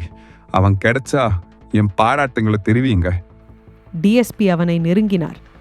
உயர்த்திய கையை தழைத்தார். லாக்அப்ல இருந்துகிட்டு இப்படி நீ பெதற்றறது உனக்கு நல்லதுக்கு இல்ல என்றார். விடுவிடுவென்று வெளியேறினார். டிஎஸ்பி அலுவலகம். சுழல் நாற்காலியில் உட்கார்ந்து அரை வட்டங்கள் போட்டவாறே அந்த அறையில் இருந்தவர்களை அவர் பார்த்தார். மணிவேல், சொல்லுங்க, உங்க விசாரணையில ஏதாவது முன்னேற்றம் இருக்கா என்றார். போஸ்ட்மார்ட்டம் ரிப்போர்ட்ல இரவு 1 மணி அளவுல தான் சத்யா கொல்லப்பட்டிருக்கிறார் சார். அந்த தெருவில் இருக்கிற மற்ற வீடுங்க எல்லாத்தையும் விசாரிச்சிட்டேன். அந்த நேரத்தில் யாருக்கும் அசம்பாவிதமான சத்தம் கேட்கலையாம். சந்தேகத்துக்கு இடமான யாரையும் பார்க்கவும் இல்லையாம். 4 தெரு தள்ளி ஒரு தியேட்டர் இருக்கு. அங்க படம் 12:45 முடியுது. இரவு காட்சி பார்த்துட்டு திரும்புற வழியில யாராவது கொலைகாரனை பார்த்துருக்க வாய்ப்பு இருக்கு. ஆனா சினிமா பார்த்துட்டு வந்தவங்க யார் யாருன்னு பட்டியல் எடுக்கிறது கஷ்டம். அதனால பேப்பர்ல ஒரு குறிப்பு கொடுத்தா பார்த்தவங்க நமக்கு உபயோகமான தகவல் தரலாம். குட் ஐடியா என்றார் டிஎஸ்பி. பின்னர் வலதுபுறம் திரும்பி மீசை இல்லாமல் உட்கார்ந்திருந்தவரை பார்த்து, என்ன மேனன், நீங்க என்ன கண்டுபிடிச்சீங்க? சத்யாவோட வீட்ல நிறைய கைரேகைகள் கிடைச்சிருக்கு சார். ஆனா ஒண்ணு கூட கைக்கொட்டையில இருக்கிற கைரேகையோட ஒத்து போல. அப்புறம் சத்யாவோட ரிவால்வர். தயங்காதீங்க, சொல்லுங்க. ரிவால்வர்ல அவருடைய மனைவியோட கைரேகையும் இருக்கு. ஆனா கொலை செய்யப்பட துப்பாக்கி பயன்படல. தாக்குனது நிச்சயம் ஒரு ஆண் தான். அதனால அந்த கைரேகை விஷயத்தால உபயோகம் இருக்கான்னு தெரியல. வேற ஏதாவது? சத்யா வீட்டு தோட்டத்திலயும் பின்கதவு பக்கத்துலயும் வீட்டுக்குள்ளேயும் கூட, முக்கியமா படுக்கறையில ஒரு மெட்டல் பவுடர் அங்கங்க சிந்தி இருக்கு. மெட்டல் பவுடரா? ஆமா சார், இரும்பு பொருட்கள் தயாரிக்கிற தொழிற்சாலையில சிந்தி கிடக்குமே இரும்பு பவுடர், ரொம்ப நைஸான தூள். அந்த மாதிரி ஒரு 6 இடங்கள்ல சிட்டிக அளவுல கிடைச்சது. அது எப்படி அங்க வந்தது? அது சிந்தி இருக்கிற தினசை பார்த்தா அது ஒரு ஷூவோட அடிபாகத்துல இருக்கிற இடுக்குல இருந்து சிந்தி இருக்கலான்னு தோணுது சார். வந்தவன் போட்டிருந்த ஷூல இருந்து சிந்தி இருக்குமா? நிச்சயமா. ஏன்னா சத்யாவோட ரத்தம் தரையில சிந்தி இருந்தது. அந்த ரத்தத்துல கூட இந்த இரும்பு பவுடர் கிடைச்சது. யூ மீன் வந்தவன் இரும்பு தொழிற்சாலையில வேலை செய்யறவனா இருக்கலாங்கிறீங்க? ஆமா சார், அந்த குறிப்பிட்ட வகை இரும்ப கூட ஆராய்ஞ்சிட்டு இருக்கோம். எந்த தொழிற்சாலையில இருந்து அது வந்திருக்கும்னு கூட நாளை காலையில சொல்லிடலாம். வெரி குட், இது ஒரு நல்ல பிரேக். டிஎஸ்பியின் முகம் மலர்ந்தது. மணிவேல், லாக்அப்ல இருக்கிற ரங்கனோட தொடர்பு வச்சிருக்கிறவங்களையும் வாட்ச் பண்ணுங்க. அந்த குரூப்பை சேர்ந்தவங்க கூட இந்த கொலையை செஞ்சிருக்கலாம். Yes sir. மறுநாள். குட் மார்னிங் சார், என் பேர் ஆனந்த். குட் மார்னிங் என்று நிமிர்ந்தார் டிஎஸ்பி. எதிரே இருந்தவனுக்கு 30 வயது இருக்கலாம். கண்ணியமான தோற்றத்தில் இருந்தான். இன்னைக்கு காலையில பேப்பர்ல வந்திருந்த அறிவிப்பை பார்த்தேன் சார்.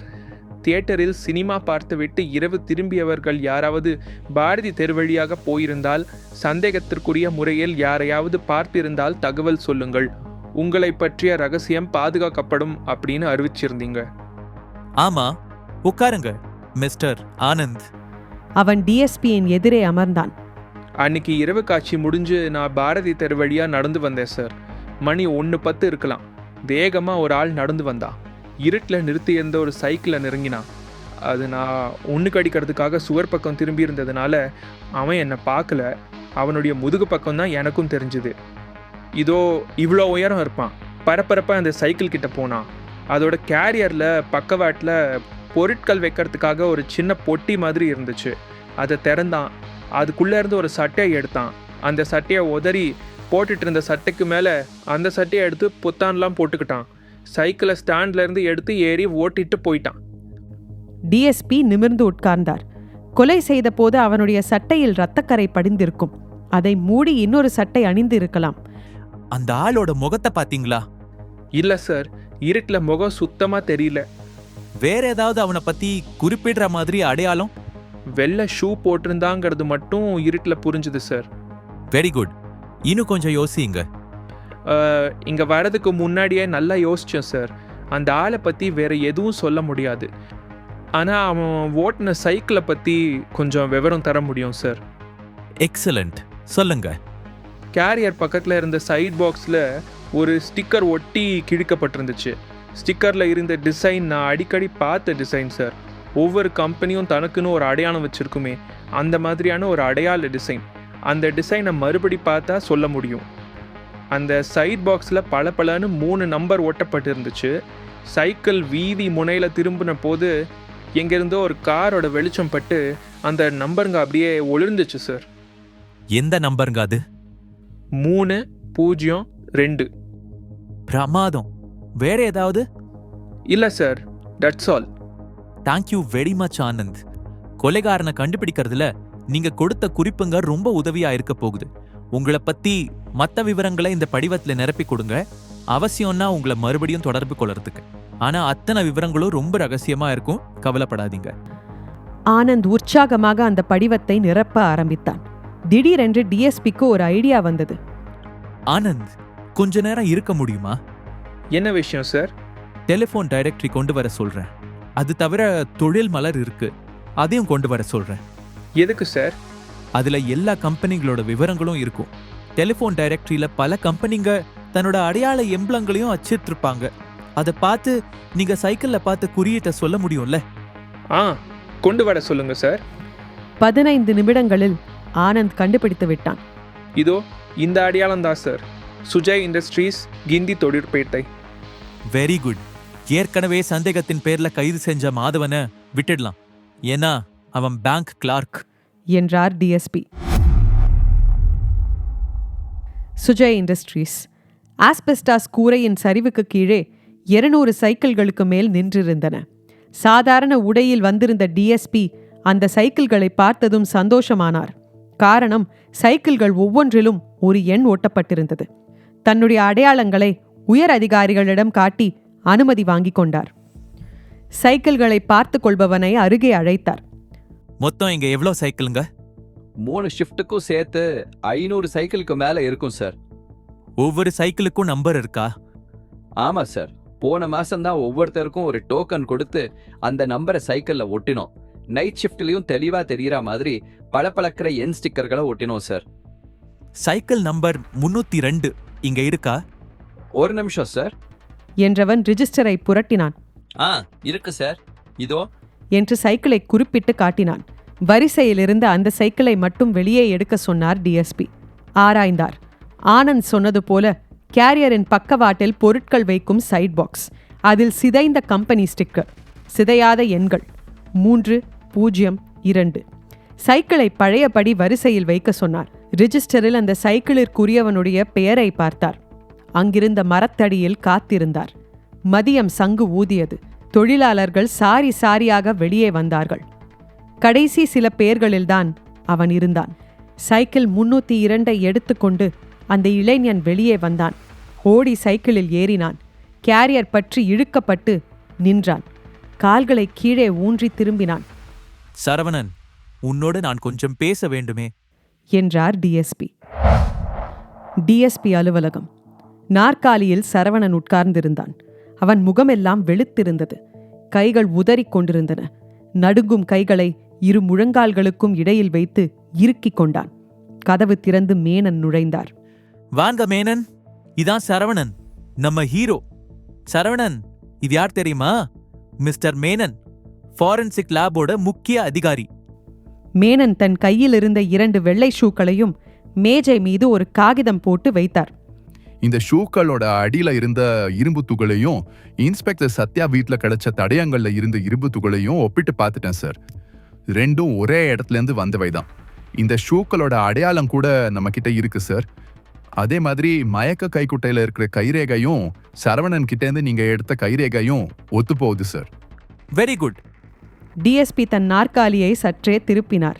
சரவணா, இப்போ நீ தான் பேசணும். அன்னைக்கு சத்யா வீட்டுக்கு போனது நீதான்னு நிரூபணம் ஆயிடுச்சு.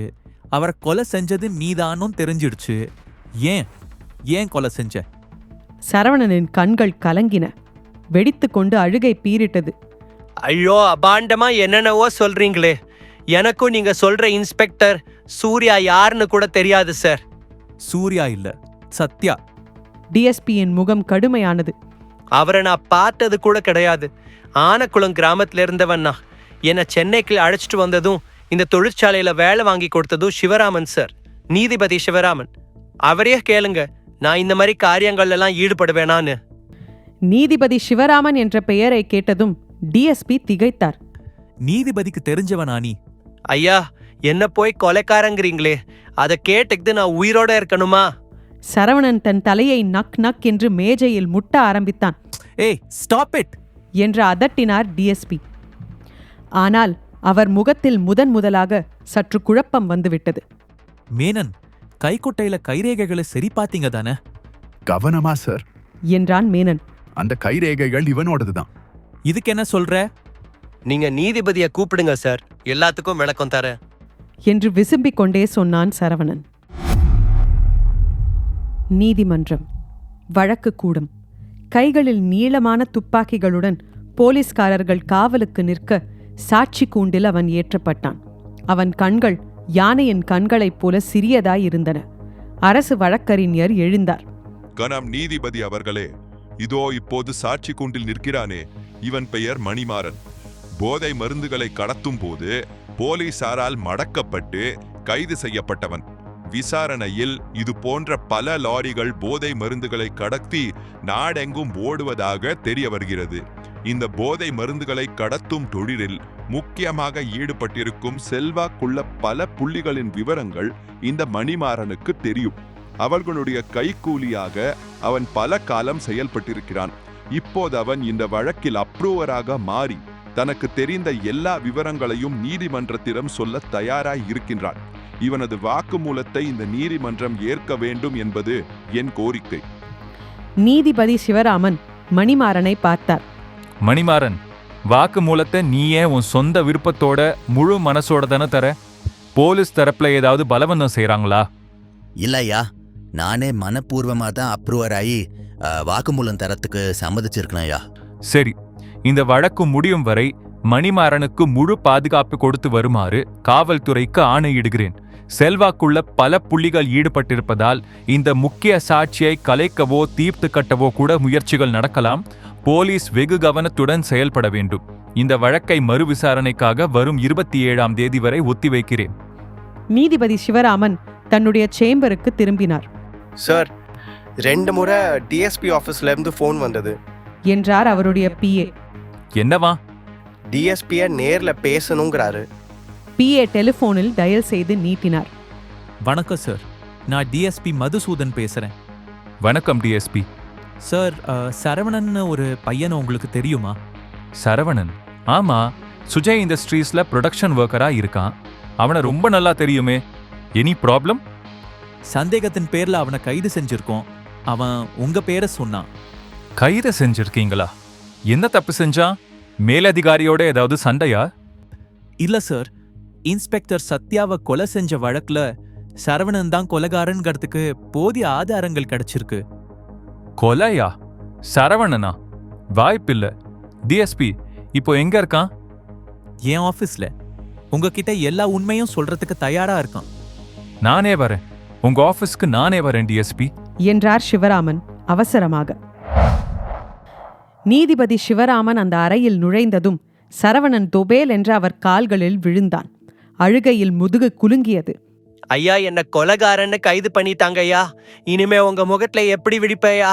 அம்மா முகத்தை எப்படி நிமிர்ந்து பாப்பேன்?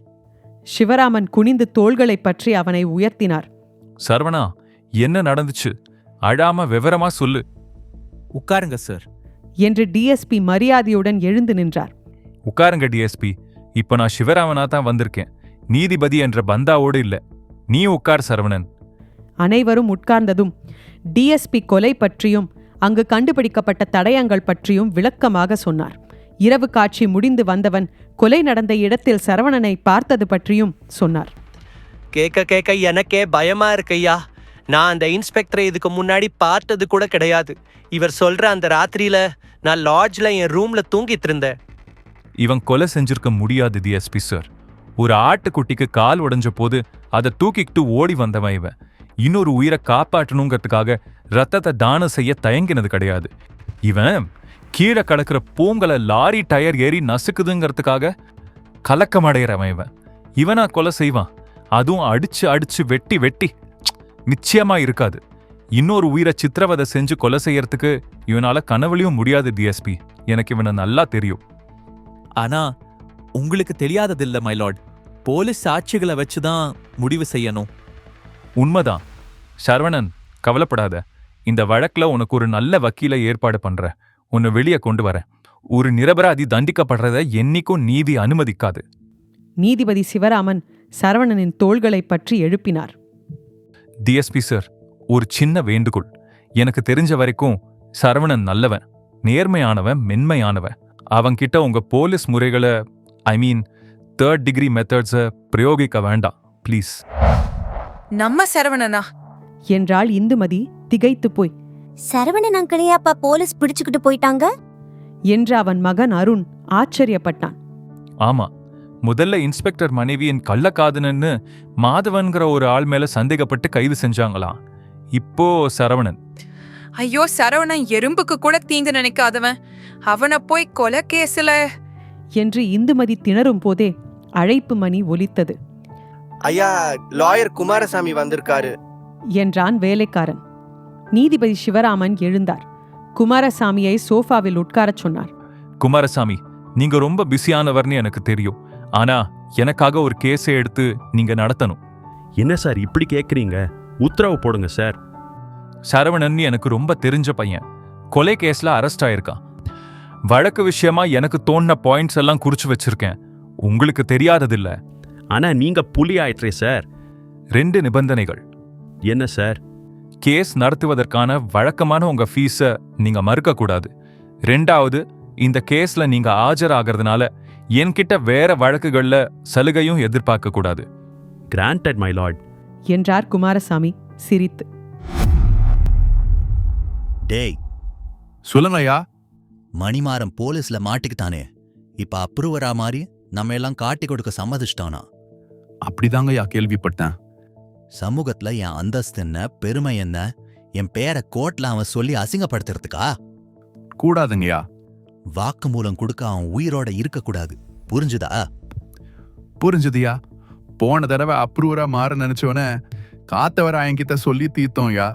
காத்தவராயங்கிட்ட இப்ப சொல்லு, மணிமாறனை கோர்ட்ல அடையாளம் காட்டு. அவன் அப்புறம் பாத்துக்குமா. சரிங்க ஐயா.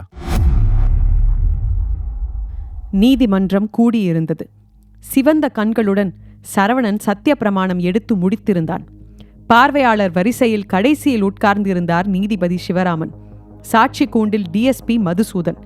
வழக்கறிஞர் குமாரசாமி எழுந்தார். சம்பிரதாயமான கேள்விகள் முடிந்ததும், டிஎஸ்பி சார், குற்றம் செய்ததாக ஒருவரை தீர்மானிக்கும் போது அந்த குற்றத்திற்கான மூல காரணத்தையும் போலீஸ் யோசிக்கும் அல்லவா? அதாவது மெயின் மோட்டிவ். எங்கோ ஆனைக்குளம் கிராமத்தில் இருந்த யாருக்கும் தீங்கு செய்ததாக சரித்திரமே இல்லாத சரவணன் இன்ஸ்பெக்டர் சத்யாவை கொலை செய்வதற்கு என்ன காரணம் இருக்க முடியும்? டிஎஸ்பியிடமிருந்து எந்த பதிலும் வரப்போவதில்லை என்று நீதிமன்றம் நினைத்திருந்த நேரம் டிஎஸ்பி ஒரு சிறு புன்னகை பூத்தார். இருக்கிறது மைலார்ட். 3 வருடங்களுக்கு முன்பு நடந்த ஒரு வழக்கை நினைவு கொள்ளுமாறு கேட்டுக்கொள்கிறேன். ரயில் மறியலில் ஈடுபட்ட ரவிக்குமார் என்பவனை கைது செய்தார் இன்ஸ்பெக்டர் சத்யா. விசாரணை கைதியாக இருந்தபோது அவன் போலீசிடமிருந்து தப்பிவிட்டதாக அறிவிக்கப்பட்டது. ஆனால் 2 நாட்கள் கழித்து அவனுடைய உடல் சாக்கடையிலிருந்து மீட்கப்பட்டது. தப்பித்து ஓடும் போது அவன் சாக்கடை குழியில் விழுந்து இறந்திருக்கலாம் என்று போலீஸ் சார்பில் கூறப்பட்டது. ஆனால் மறியலுக்கு ஏற்பாடு செய்த கட்சி இன்ஸ்பெக்டர் சத்யா விசாரணையின் போது ரவிக்குமாரை வெடித்தனமாக அடித்து விசாரித்தார் என்றும் அந்த தாக்குதலில் அவன் இறந்தான் என்றும் இறந்தவன் பிணத்தை சாக்கடையில் தூக்கி போட்டுவிட்டு அவன் தப்பித்து விட்டான் என்று இன்ஸ்பெக்டர் சத்யா பொய் அறிக்கை வெளியிட்டதாகவும் வழக்கு தொடர்ந்தது. ரவிக்குமாரை சத்யா அடித்தது உண்மை என்றும் அது உயிர் போகும் அளவிற்கு இல்லை என்றும் போலீஸ் தரப்பில் ஒத்துக்கொள்ளப்பட்டது. இன்ஸ்பெக்டர் சத்யாவை 1 மாத காலம் தற்காலிகமாக வேலை நீக்கம் சஸ்பெண்ட் செய்தது. ஆனால் சத்யா உயிர் போகும் அளவு அடித்ததாக நிரூபிக்க முடியாததால் அந்த வழக்கு தள்ளுபடியானது. இன்ஸ்பெக்டர் சத்யா மீண்டும் பதவியில் சேர்ந்தார். அந்த வழக்குக்கும் இந்த வழக்குக்கும் என்ன தொடர்பு டிஎஸ்பி சார்? என்றார் நீதிபதி. இருக்கிறது மைலார்ட். சாக்கடையில் கண்டெடுக்கப்பட்ட ரவிக்குமார் குற்றம் சாட்டப்பட்டுள்ள சரவணனின் ஒரே தம்பி. கோர்ட்டில் திடீரென்று ஹா என்ற ஒலி. வழக்கறிஞர் சரவணன் பக்கம் திரும்பினார். டிஎஸ்பி சொல்வது உண்மையா? 3 வருஷத்துக்கு முன்னாடி ஒரு கட்சியில சேர்ந்து மறியல்ல ஈடுபட்டு என் தம்பி கைது செய்யப்பட்டதும் சாக்கடையில் அவன் பணம் கடந்ததும் நிஜம். போலீஸுக்கு எதிராக வழக்க தொடர்ந்தது அவன் சேர்ந்து இந்த கட்சி தானே தவிர நாங்க இல்லை. அவன் கட்சியில சேர்ந்ததுல எங்க குடும்பத்துல யாருக்கும் சம்மதமே இல்லை. அதை நினைவு வச்சுக்கிட்டு 3 வருஷம் கழிச்சு இன்ஸ்பெக்டரை நான் கொலை செஞ்சேன்னு சொல்றதெல்லாம் மகா அபத்தம் சார். ஆனாலும் வழக்கறிஞர் குமாரசாமியின் முகத்தில் மெலிதான களைப்பு தெரிந்தது. இந்த விவகாரத்தை என்னிடம் ஏன் முதலிலேயே சொல்லவில்லை என்பது போல ஒரு முறை சரவணனை முறைத்து பார்த்தார். பின் டிஎஸ்பியின் பக்கம் திரும்பினார். சரவணன் தான் குற்றவாளி என்று நீங்கள் கருத முக்கிய காரணங்கள் என்னென்ன? 4. 1. கொலை நடந்த இடத்தில் சத்யாவின் மனைவியை மயக்கமாக்க பயன்படுத்தப்பட்ட கைக்குட்டையில் சரவணனின் கைரேகைகள் தெளிவாக பதிந்துள்ளன. இன்ஸ்பெக்டர் சத்யாவின் வீட்டு தோட்டத்தில் ஒரு இடத்தில் ஷூவின் தடயம் பதிந்துள்ளது. அந்த தடயம் சரவணனின் ஷூவுடன் பொருந்துகிறது. ஷூவிலிருந்து உதிர்ந்த இரும்பு துகள் சரவணன் வேலை செய்யும் தொழிற்சாலையை சேர்ந்தது என்று ஃபாரன்சிக் ரிப்போர்ட் தெளிவாக சொல்கிறது. சரவணன் ராத்திரி 1 மணிக்கு மேல் அந்த தெருவில் வந்து சைக்கிளிலிருந்து ஒரு சட்டையை எடுத்து தான் அணிந்திருந்த சட்டையின் மீது போட்டுக்கொண்டு சைக்கிளில் போனதை எங்கள் தரப்பு சாட்சி பார்த்திருக்கிறது. சைக்கிளின் சைடு பாக்ஸில் ஒட்டியிருந்த ஸ்டிக்கர் மற்றும் எண்களை அந்த சாட்சி துல்லியமாக சொன்னதால்தான் சரவணனை சுலபமாக பிடிக்க முடிந்தது. ஒவ்வொன்றாய் வருவோம் டிஎஸ்பி சார். சரவணனின் கைக்குட்டை கிடைத்ததாக சொன்னீர்கள். அந்த கைக்குட்டை தவிர சத்யாவின் வீட்டில் வேறு எங்கெல்லாம் சரவணனின் கைரேகைகள் கண்டுபிடிக்கப்பட்டன? வேறு எங்கும் இல்லை. அவன் கிளவுஸ் அணிந்திருக்கலாம். லாம் என்று யூகங்களாகவே சொல்கிறீர்கள். சத்யாவின் வீட்டில் ஒரு போராட்டம் நடந்திருக்கிறது. கட்டில் நகர்ந்திருக்கிறது. ஜன்னல் திறக்கப்பட்டிருக்கிறது. சத்யாவின் உடம்பில் காயங்கள் ஏற்பட்டுள்ளது. எங்கேயும் சரவணனின் கைரேகைகள் இல்லை. அவ்வளவு கவனமாக செயல்பட்டவன் கைக்குட்டையில் மட்டும் கைரேகைகளை விடுவானா? அவனை புத்திசாலி என்கிறீர்களா, முட்டாள் என்கிறீர்களா? கிளவுஸ் அணியும் முன்பே அவர் கைக்குட்டையை தொட்டிருக்கலாம். மறுபடியும் லாம். நீங்கள் கண்டுபிடித்தது சரவணனின் கைக்குட்டை என்பதில் எந்த மாற்று கருத்தும் இல்லை. ஆனால் அதை சரவணன் தான் அங்கு கொண்டு வந்து போட்டான் என்று உங்களால் நிச்சயமாக சொல்ல முடியாதல்லவா? ஆனால் நிச்சயமாக சொல்ல முடியுமா, முடியாதா? டிஎஸ்பி சற்று தயங்கிவிட்டு முடியாது என்றார். Please note this point your honour என்றார் வழக்கறிஞர் குமாரசாமி கம்பீரமாக. அடுத்த பாயிண்ட், சரவணனின் ஷூ தடயம், அதிலிருந்து உதிர்ந்த இரும்பு துகள்கள். இவற்றையும் அதே ரீதியில் பார்த்தால் இன்ஸ்பெக்டர் சத்யாவின் வீட்டில் நுழைந்தவன் அணிந்திருந்தது சரவணனின் ஷூக்கள் என்றே வைத்துக் கொள்வோம். ஆனால் அதை அவன்தான் அணிந்து வந்தான் என்பதற்கு நிச்சயம் ஏதும் இல்லை. இப்படியே ஒவ்வொன்றையும் தள்ளுபடி செய்தால் எந்த குற்றவாளியையும் போலீசால் கண்டுபிடிக்க முடியாது வக்கீல் சார். தடயங்களை வைத்துதான் போலீஸ் செயல்படும். உண்மைதான் டிஎஸ்பி. ஆனால் வழக்கை முடிப்பதற்காக ஒரு நிரபராதியை குற்றவாளி என்ற அவசரமாக முடிவெடுக்க இந்த தடயங்கள் பயன்படுத்தப்பட்டால் அது நீதி தேவதைக்கு இறைக்கப்படும் பெரும் அநீதியாகும். அடுத்தது, நீங்கள் மிக அழுத்தமான சாட்சியாக சொன்னது இரவில் சரவணனை பார்த்ததாக சொல்லும் சாட்சி. அந்த சாட்சி கோர்ட்டுக்கு கொண்டு வரப்பட்டிருக்கிறாரா? அவருடைய தகவல்கள் ரகசியமாக வைக்கப்படும் என்ற உறுதியுடன் தான் சாட்சி வாங்கப்பட்டது. அதனால் மூடிய கோர்ட்டினுள் அவள் சாட்சி சொல்ல வரலாம். இதற்கும் லாமா? கோர்ட் சிரித்தது. அவசியம் என்றால் அந்த சாட்சியை ரகசியமாக விசாரிக்கவும் நான் தயார் மைலார்ட் என்றார் குமாரசாமி. கோர்ட் மதியம் வரை ஒத்திவைக்கப்பட்டது. சரவணனை நெருங்கினார் நீதிபதி சிவராமன். ஐயா, எல்லாம் நீங்க போட்ட பிச்சை என்று அவன் கண் கலங்கினான். நீதி சாகாது சரவணா. உண்மைகளை மட்டும் சொல்லு. உனக்கு ஒன்றும் நடக்காது. மத்தியானம் என் கோர்ட்ல ஒரு போத மருந்து கடத்தல் வழக்கு இருக்கு. அதனால நான் வரமாட்டேன். குமாரசாமி பாத்துக்குவாரு, கவலைப்படாத என்று சிவராமன் அவன் தோளில் தட்டிவிட்டு வெளியேறினான். நீதிமன்ற வளாகத்தில் மரத்தடியில் அவர்கள் நின்றிருந்தார்கள். காத்தவராயா, அதோ பார், போலீஸ்காரர்களுக்கு மத்தியில் அழைச்சிட்டு போகப்படுறானே, அவன்தான் மணிமாறன். எங்க? அதோ முதல் மாடி காரிடார்ல. ஆமா ஆமா, ஐயாவுக்கு எதிரா அப்ரூவர் ஆக போறானா இந்த மணிமாறன். யாருன்னு கவனிச்சுக்கிட்டேன், இனிமே கவலைப்படாத. மதியம் மறுபடி நீதிமன்றம் கூடியது. நான் சரவணனை சில கேள்விகள் கேட்க விரும்புகிறேன் என்றார் குமாரசாமி. அனுமதிக்கப்பட்டது. சம்பவம் நடந்த இரவு நீ எங்கே இருந்தாய் சரவணன்? ஐயா, இன்னைக்கு ராத்திரி மெஸ்ல இருந்து திரும்பினதுக்கு அப்புறம் தூக்கம் வந்துச்சு. வாட்சை கழட்டி வழக்கம் போல மேஜை மேல வச்சேன். சைக்கிள் சாவியையும் பக்கத்துல வச்சேன். எடுத்துட்டு போன கைக்குட்டையையும் மேஜை மேல வச்சேன். செருப்பை கழட்டிட்டு படுத்துட்டேன்யா. ஷூக்கள்? அது எப்பயுமே மேஜைக்கு கீழே தான் இருக்கும். மேஜே என்கிறாயே, அது உன் ரூமில் எங்கே இருக்கும்? அது ஒரு சிங்கிள் ரூம். மாத வாடகைக்கு எடுத்திருக்கேன். சின்ன ரூம் தான். ஒரு கட்டிலு, ஒரு நாற்காலி, ஒரு மேஜை. அறைக்குள்ள நுழைஞ்சதும் கட்டில் வெளிச்சம் வருவதற்காக ஜன்னல் ஓரமா மேஜங்கய்யா. ஜன்னல் ஓரமாக இருக்கும் மேஜையில வாட்சும் மற்றதும் வைப்பாய்? திருடு போய்விடாதா? இல்லை ஐயா, இது வரைக்கும் திருட்டு நடந்ததில்ல. மேஜை மேலதான் என் பொருள் எல்லாம் முக்காவாசி இருக்கும். வாட்சு, அலாரம் கடிகாரம், கண்ணீர் கூஜா, கணக்கு நோட்டு, பேனா, சைக்கிள் சாவி எல்லாம் மேஜை மேலதான். ஜன்னல் திறந்திருக்குமா? காத்து உள்ள வரத்துக்கு ஒரே வழி ஜன்னல் தாங்கய்யா. நான் ரூம்ல இருக்கிற நேரம்லாம் திறந்து தான் இருக்கும். ஜன்னலின் மறுபக்கம் என்ன இருக்கிறது? லாட்ஜோட காரிடார்யா. அந்த மாடியில் இருக்கிற மற்ற அறைங்களுக்கெல்லாம் போற வழி. சைக்கிள் எங்கே நிறுத்தப்பட்டிருந்தது? லாட்ஜுக்கு வெளியில இடம் இல்லாததுனால பக்கத்துல இருக்கிற காலி மனையில தான் அங்க தங்குறவங்க எல்லாம் ஸ்கூட்டர், மோட்டார் சைக்கிள் எல்லாத்தையும் நிறுத்துவாங்க. தூங்கிய பிறகு ஜன்னல் வழியே சைக்கிள் சாவியை எடுத்து சைக்கிளை எடுத்து போய் பயன்படுத்தி விட்டு நீ விழிப்பதற்குள் சாவியை கொண்டு வந்து மேஜையில் அதே இடத்தில் வைத்துவிட முடியுமா? முடியும் ஐயா, முடியும்.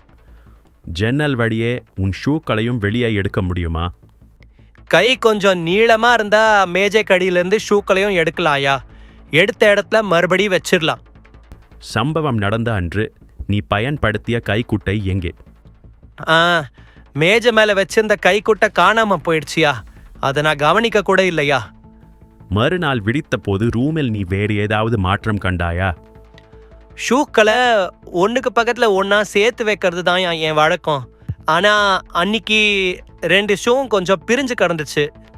என்னை அறியாமலே காலால இடறி இருப்பேனோன்னு தான் நினைச்சேனே தவிர வேறு எந்த சந்தேகமும் வரலையா. That's all, Your Honor. என்று அமர்ந்தார் வழக்கறிஞர் குமாரசாமி. டிஎஸ்பியின் ஜீப் இருட்டில் நின்றிருந்தது. ஜீப்பில் டிஎஸ்பியை தவிர வழக்கின் நீதிபதி, வழக்கறிஞர் குமாரசாமி மற்றும் ஆனந்த். சினிமா விட்டு வந்தபோது ஆனந்த் எந்த இடத்திலிருந்து சரவணனின் சைக்கிளை கவனித்ததாக சொன்னானோ அதே இடத்தில் இப்போது ஜீப் நின்றிருந்தது. இரவு மணி 1. போக்குவரத்து ஏதும் இல்லாமல் போலீஸ் நிறுத்தியிருந்தது. சம்பவ தினத்தன்று மினுக்கியதைப் போலவே இன்னும் சரி செய்யப்படாத மின்விளக்கு மினுக்கிக் கொண்டிருந்தது. இருட்டில் சரவணனின் சைக்கிள் நிறுத்தப்பட்டிருந்தது. குற்றவாளியை நேரில் பார்த்ததாக சொல்லும் ஒரே சாட்சியை உறுதி செய்து கொள்ள இரவு நேரத்து சாட்சி ஆனந்துடன் அந்த இடத்திற்கே வர வழக்கை விசாரித்த நீதிபதி சம்மதித்திருந்தார். ஆனந்த், சைக்கிள் நிற்கும் இடத்தை கவனமாக பாருங்கள். அன்று வந்தவனே இன்றைக்கும் வருகிறானா என்று கவனித்து சொல்லுங்கள் என்றார் வழக்கறிஞர் குமாரசாமி. ஆனந்த் கண்களை கூர்மையாக்கிக் கொண்டான். இருட்டிலிருந்து சரவணனின் உயரம் இருந்த ஒரு உருவம் வெளிப்பட்டது. சைக்கிளை நோக்கி நடந்தது. சைக்கிளை ஸ்டாண்டிலிருந்து எடுத்தது. சைக்கிளில் ஏறியது. சைக்கிளை ஓட்டி போனது. இது இல்ல என்று திட்டவட்டமாக சொன்னான் ஆனந்த். சரி, இப்போ அதே இடத்த பாரு. நம்பர் 2 வரான். சைக்கிள் பழையபடி வைக்கப்பட்டு இருட்டிலிருந்து அந்த உருவம் வெளிப்பட்டது. சைக்கிளை நோக்கி நடந்தது. ஆனந்த் டிஎஸ்பியின் கையை பிடித்தான். இதா இவனேதா என்றான். அவசரப்படாத என்றார். அந்த உருவம் சைக்கிளில் ஏறி பயணம் செய்ய அவனேதான், நிச்சயம் அவனேதா என்றான் ஆனந்த். எதுக்கும் நம்பர் 3ஐயும் பார்த்துடு. சைக்கிள் பழைய இடத்திற்கு போனது. 3வது உருவம் இருட்டிலிருந்து வெளிப்பட்டு சைக்கிளை நோக்கி நடக்க ஆனந்த் டிஎஸ்பியை தொட்டான். சாரி, அவன் இல்ல, இவன்தான். அவசரம் வேண்டாம், இன்னும் 2 பேர் வரப்போகிறார்கள் என்றார் நீதிபதி. ஆனந்த் முகத்தில் குழப்பம் தெரிந்தது. இவன்தான்னு தோணுது சார் என்றான். 4வது ஆள் இருட்டிலிருந்து வெளிப்பட்டதும் ஆனந்த் தலையை பீத்து கொண்டான்.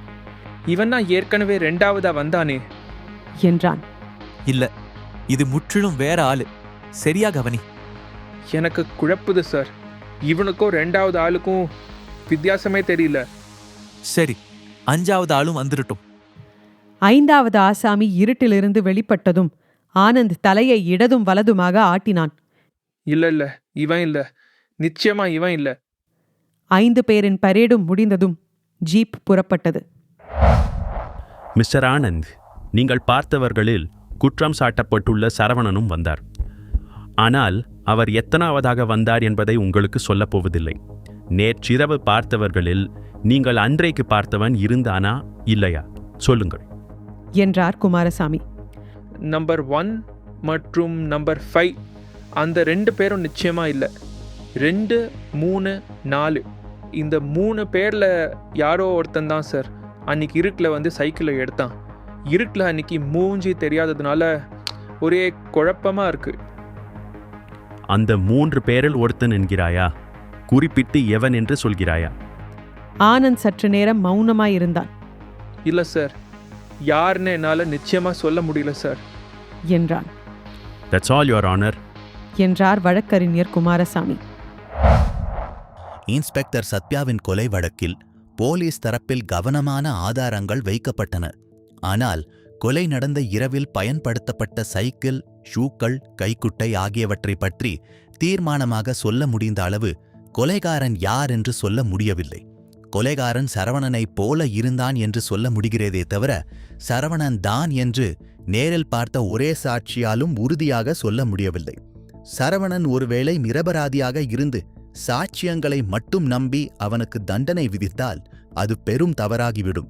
எனவே தீர்ப்பை சரவணனுக்கு சாதகமாக வழங்குகிறேன். சரவணனின் குற்றம் நிரூபிக்கப்படவில்லை என்று தீர்மானித்து அவனை விடுதலை செய்கிறேன். உண்மையான குற்றவாளியை கண்டுபிடிக்க போலீஸ் மற்ற விசாரணைகளிலும் இறங்குமாறு கேட்டுக்கொள்கிறேன். நீதிபதி தீர்ப்பை வாசிக்க வாசிக்க சாட்சி கூண்டில் நின்றிருந்த சரவணனின் கண்கள் விரிந்தன. குபீரென்று அழுகை பொங்கியது. நீதிபதி சிவராமனின் வீடு. தோட்டம். நாற்காலிகள் போடப்பட்டிருந்தன. நிலா பொழிந்து கொண்டிருந்தது. எத்தனை நேரம் நிக்க போற? உட்காடு சரவணா என்றார் சிவராமன். ஐயோ, நீங்க எனக்கு வாழ்வு கொடுத்த தெய்வம் ஐயா. உங்களுக்கு எதிரில் நிக்கவே எனக்கு அருகதை இல்லை. உட்காரெல்லாம் சொல்லாதீங்க. அட, நின்னுக்கிட்டே சாப்பிட புரியா? விருந்துக்கு கூப்பிட்டா இப்படிதான் அவமானப்படுத்துவியா?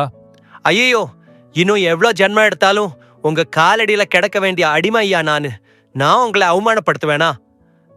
சரவணன் பொருந்தாமல் நாற்காலி நுனியில் உட்கார்ந்தான். உன் பேர்ல குத்தம் சொன்னதுல இருந்து ஐயாவுக்கு சாப்பாடு கூட சரியா இறங்கல தெரியுமா? என்றார் அவர் மனைவி இந்துமதி. அவன் தட்டில் வெள்ளை சோற்றை சரித்து கொண்டே, நான் செய்த பூர்வ ஜென்ம புண்ணியம்தான் அம்மா உங்களெல்லாம் எனக்கு காட்டியது என்றான் சரவணன். ஆனா எனக்கு கொடுத்து வச்சது அவ்வளோதான். நான் ஊருக்கே திரும்பறதுக்கு முடிவு பண்ணிட்டேன். சரவணா? போலீஸ் கேஸ்னு ஆனப்புறம் ஃபேக்டரியில என்ன எல்லாரும் ஒரு மாதிரியா பாக்குறாங்க ஐயா. முன்ன மாதிரி சகஜமா இனி யாரும் பழக மாட்டாங்க. எனக்கும் ஒரு மாதிரி கசந்து போயிடுச்சு. வேணா ஐயா, என் ஊருக்கு போய் நிம்மதியா இருந்துக்கிறேன். நீங்க மட்டும் எனக்கு நல்ல மனசோட உதவி செஞ்சிருக்கலன்னா இந்நேரம் என்ன தூக்கு மேடையில ஏத்திருப்பாங்க ஐயா. சரி சரி, புலம்பிக்கிட்டே இருக்காத சரவணா, சாப்பிடு என்றாள் இந்துமதி.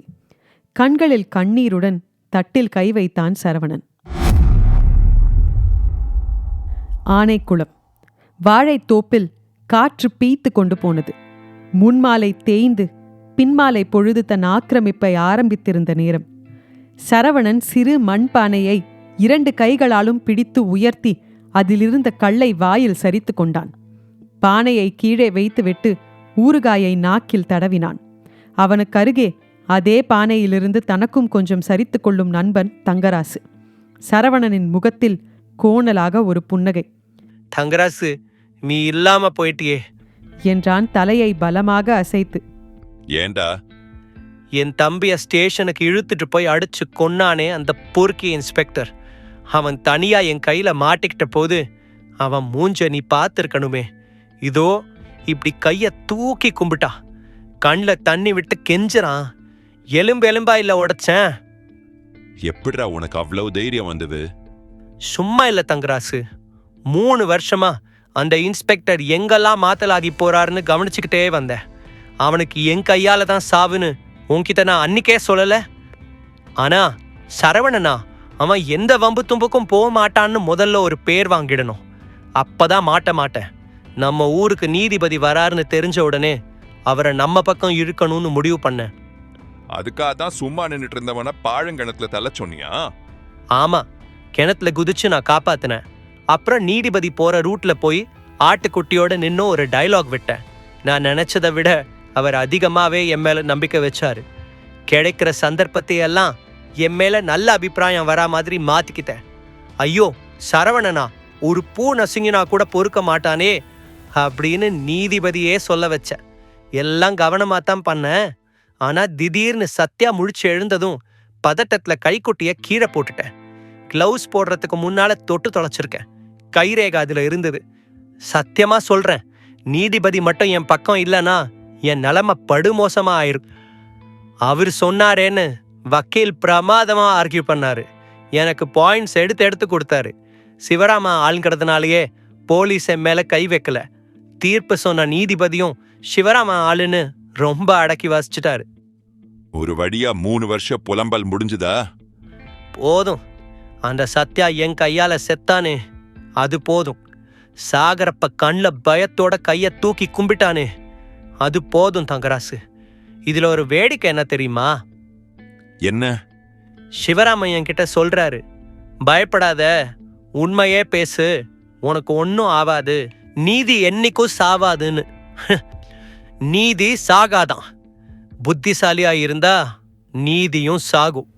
என்னடா சொல்ற தங்கராசு? அதான் உன் விவகாரத்துல நீதி உன் கண்ணு முன்னால உன் கையாலேயே செத்துருச்சு. போலாமா? நீ போ தங்கராசு, நான் இன்னும் கொஞ்ச நேரம் காட்டாட இருந்துட்டு வரேன். தங்கராசு எழுந்து போக சரவணன் அந்த பானையை எடுத்து கடைசி சொட்டு கள்ளையும் சரித்து கொண்டான். பானையை கீழே வைத்த போதுதான் அந்த ஒலி கேட்டது. சரவணன் திடுக்கிட்டு திரும்பினான். இருள் சூழ அங்கே நின்றிருந்தவன் தன் கோரப் பற்களை காட்டி சிரித்தான். உயரமாய் காட்டாள் போல இருந்தான். என்ன மணிமாறா, இங்க வந்து ஒளிஞ்சுக்கிட்டா தப்பிச்சிடலான்னு நினைச்சியா? துரத்திட்டு வந்துட்டேன் பாத்தியா? மணிமாறனா? என் பேரு சரவணன். யார் நீ? காத்தவராயன். காத்தவராயன்னு சொன்னதும் புரிஞ்சிருக்குமே. நீ பேரை மாத்தலாம், ஊரை மாத்தலாம், ஆனா என்கிட்ட இருந்து தப்பிக்க முடியாது. எங்க ஐயாவுக்கு எதிராக அப்ரூவரா மாதிரி சாட்சி சொல்ல போறியாமே, அவ்வளவு தைரியம் இருக்கா உனக்கு? இது வரைக்கும் 4 தலை சீவினவண்ணா. சரவணனுடைய மூளையை அவன் ஊற்றிக்கொண்ட கள் மந்தமாக்கி இருந்தது. எழுந்திருக்க முயன்று சரிந்தான். காத்தவராயா, என் பேரு சரவணன். நான் யாருக்கும் எதிராகவும் அப்ரூவரா மாறல. நீ நினைக்கிற மணிமாறன் நான் இல்ல. என்னை ஏமாத்த முடியாது கண்ணா. எங்க ஆளுதான் கோர்ட்ல நீ போலீஸ்க்கு மத்தியில போறப்போ பக்காவா அடையாளம் காட்டினானே. கள்ளு குடிச்சியே, அதை விட உன் ரத்தம் இன்னும் போதையா இருக்கும். குடிச்சு பாக்குறியா? காத்தவராயன் விருட்டென்று முதுகு பக்கம் இருந்து வீச்சரிவாளை உருவினான்.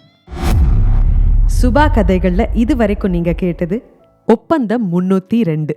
இது எழுத்தாளர்கள் சுபா எழுதி உங்கள் ஜூனியர்ல மே 1997 வெளிவந்த கதை. இந்த கதை உங்களுக்கு பிடிச்சிருந்ததா? உங்களுக்கு இந்த கதையை கேட்கும் போது என்னெல்லாம் தோணுச்சு அப்படிங்கிறதெல்லாம் எங்களுக்கு மறக்காம கமெண்ட்ஸ்ல பகிர்ந்துக்கோங்க. அதே மாதிரி இந்த மாதிரி சுபா கதைகளில் ஒவ்வொரு வாரமும் புது கதை கேட்கறதுக்கு ரெடியா இருந்தீங்கன்னா கண்டிப்பா நம்ம சப்ஸ்கிரைப் பட்டனை உடனே அழுத்தி விடுங்க. சுபா கதைகள், ஸ்டோரிஸ் பை ரைட்டர்ஸ் சுபா. அடுத்த வாரம் ஒரு புது கதையுடன் சந்திப்போம்.